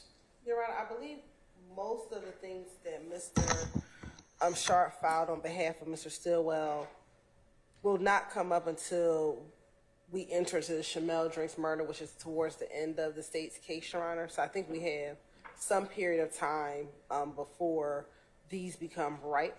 It is the state's intention. Mr. Shard and I talked, I believe yesterday, about when we get identifying the jail calls we intend to use. We've identified some, which you've heard during some previous pre-trial motions, but that we will identify for Mr. Shard the calls from the wire that we intend to introduce, the jail calls that we would intend to introduce, the text messages that we would introduce, and then the ankle monitor. That's just going to have to be a argument. I believe he's trying to exclude the state using the fact that his client was on an ankle monitor during the time in which the Shamel Drinks homicide occurred. I have not fully read the motion, as I believe it came in yesterday evening, but we would just need to have a motion. But I believe he's trying to have that excluded, and we would just need to argue that motion, Your Honor. Okay, can we? And Oh, hold on. Let me complete my thought, madam. That's all right. Can we do 2 things? I'd like you to continue to work with Mr. Shard to identify those calls in response to his motion, his motions, plural. And I want to take that up at least a month prior to it being ripe. yes, So I can not bring our jury in or do it on an administrative day. and Your Honor, I apologize. There might be a few jail calls. I'm thinking of one specifically as it relates to the Donovan Thomas murder. There might be more, but I know for sure I'm thinking about one specific jail call. But we'll identify that one for the Donovan Thomas, and we'll let. As Mr. Steele aptly pointed out, you all were supposed to do this a long time ago. So we need to go ahead and do that so we don't butt up against what we had happen in these last couple witnesses. We can't do that. So please go ahead and identify those so they can be ruled upon accordingly, okay? We will, Your Honor. Thank you. All right. Mr. Shard, anything else? I'll just ask you to continue to work with the state, and I'd also ask you to bring it up and invite my attention to it so I can go ahead and schedule it, okay? It being on your radar was the intention of me filing the motion. All right, so, but if it gets closer, and if it's not any problem for you to say, Judge, we haven't heard anything about this, to remind me so that I can go ahead. If you haven't gotten granularity on your preliminary discussions with the state, I want to know about it. Oh, okay. As early as possible. Well, I'm telling you now. No. They tell me it's going to be near the end of the case, okay? So their case in chief. I don't know how long that's going to be. I don't have any estimation about how that be, of when that will be. But I would ask you all just so that it does not become an issue, so I can carve out some time to hear it. First, for the statements and all the things you flagged to be identified, and for me to rule upon them. Yes, Your Honor. Okay? All right. Thank you, Judge. And finally, in preparation for next week, Your Honor. I'm just trying to get through tomorrow. Why are you jumping to next week? Just to forewarn the court so that the court can be happy. I got other things I got to do. Between then and there, I've got other things I have to take up. But what is it you want to tell me about next week, if you already, to begin with? Just that we have identified 2 calls, 2 jail calls that we will be sending to the defense as one of our exhibits. We have photos for demonstrative of the area by the compound where the Wayne bus shooting occurred. Now, the phone calls, you should have sent those 2 weeks ago. Almost 2 weeks ago, right? It shouldn't have been this Friday. It should have been 2 weeks ago. Did you send those to them already? Because We told them which ones they were. We already identified them. Oh, I'm sorry. What Ms. Hilton is telling me is that we served them in the Little Wayne bus shooting PowerPoint of exhibits. We are only using 2 of those that we gave to them, and What slides are those on in the little on this PowerPoint? I will look and find out. And Mr. Atkins is telling me that we identified.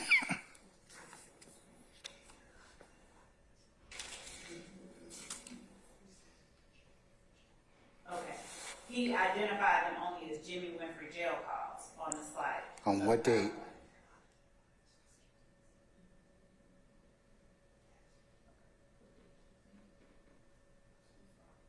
Two Fridays ago, Ms. Hilton is telling me. And that's the one that they alerted us they had problems opening, that we then talked. You also you resent the link, or you helped them Yes, open it? yes. All right. And we have demonstrative photos. This is all things that we will see Okay. this afternoon. And I'm sorry. Let her finish, and I'll. Okay. All right. Go ahead. And the deposition that was provided by the Sorry. government, as well as a redacted 911 call, and it's redacted to redact the victim's phone number that called 911. Okay, Mr. Sharp. I have a lot of emails from Mr. Beck. What email are we saying that the phone calls are on? What date and time? He identified those. What date and time, sir? 2 Fridays ago in the PowerPoint slide, we listed Jimmy Winfrey jail calls. We did not. Did you tell which ones? No, we did not specifically identify. Okay, then how would I go ahead and listen to those, Ms. Love? Your Honor, we will send them. We were sending. How would I listen to them? And how long were they? 15 minutes each. Not even 15 minutes. One is. Your Honor, it was identified as We're playing 1 minute. 4 CDs of Jimmy Winfrey jail calls, so there was no specificity. And there's hundreds of them, so, I mean, it doesn't help us a lot to just say, well, you know, we plan to use as evidence. This is what I mean by I'm gonna start excluding evidence, okay? Because that's not fair to anybody. It's not fair to them, and it's not fair to me for you to stop and for me to then go ahead and take that kind of stuff up. You have to do better with that. Yeah, I mean, everybody knows what you're going to use at this point in time, so make it obvious. I mean, don't bury the discovery. I mean, I know you sent it to them, and that's technically what you're supposed to do. But if you've got hundreds of calls, that's why I think it's only fair for you to identify the calls so they can say that you're going to use, because there are probably going to be objections that need to be vetted, and I need to have time in order to do them. So that's what I mean by planning, and a forewarned judge is a happy judge. I ain't happy when I got to take up matters like this, and I can't, and I've got a jury expectation and management that I have to do. So this is a prime example of you have to flag this discovery and be transparent about what you're gonna use at this point in time. There should be no secrets at this point. I mean, in terms of what's going to happen. And like I said before, the way that affects this trial is that I got to stop. So like I told you before, I'm going to start excluding evidence. I mean, I'm just going to do that because that's not fair to anybody, the court. I can't react on a dime like that. Of course, Your Honor, we have no intention of even introducing those things this week. This is for further on, later on next week if we get to them at all. We just wanted to alert the court that we were sending these exhibits over to them. And it consists of, I believe, the first minute of one call and 5 minutes of the other. All right, I have enough to listen to with this, so I'll take up this, but I would suggest that you all, and then as you all identify calls and identify issues, then the more time you have to work things out, because all of you are seasoned advocates, things that are obviously going to be not played or edited or redacted, go ahead and do that. Leave me with, if you can, with as little as I have to kind of deal with, so that it just makes the presentation a lot smoother and a lot faster. We will do that. We will talk with Council President Shaw. All right, so anything else before tomorrow morning? I'll listen to the phone. I'll listen to the jail calls. We'll come at 9:30. I need to see that case law. Ms. Love, when are you going to send those calls out? When are you going to clip those calls? I'm filling in the 2 form right now. I'm sending it right now. The calls as well as the calls first. and then the case law? Yes. Okay. All right. Mr. Steele? Would you mind asking the state to give us the guide to the code, since I may not be able to understand the jail call if it's coded, and then I assume that they're going to try to lay a foundation over objection to what they mean, what's the meaning of a coded word. Like in drug cases, we do that a lot. But can I have that code now so when I listen to the recording, I know what's being said, or a transcript of the recording? Is there a transcript of the recording? Your Honor, I should have spoken more eloquently. It's a thinly veiled. There are no words that a juror would not understand. When the court hears it, the court will understand what I mean when I say coded, but I did not intend to imply that it will require an expert to explain. You will hear the way that they are cautious about their language, so it's not that type of circumstance. I misunderstood all that. Okay. All right. Okay. I'll wait on just like you all have on the correspondence by email. Unless there's anything else, I'll see you all tomorrow morning at 9:30. Okay. All right. We're in recess.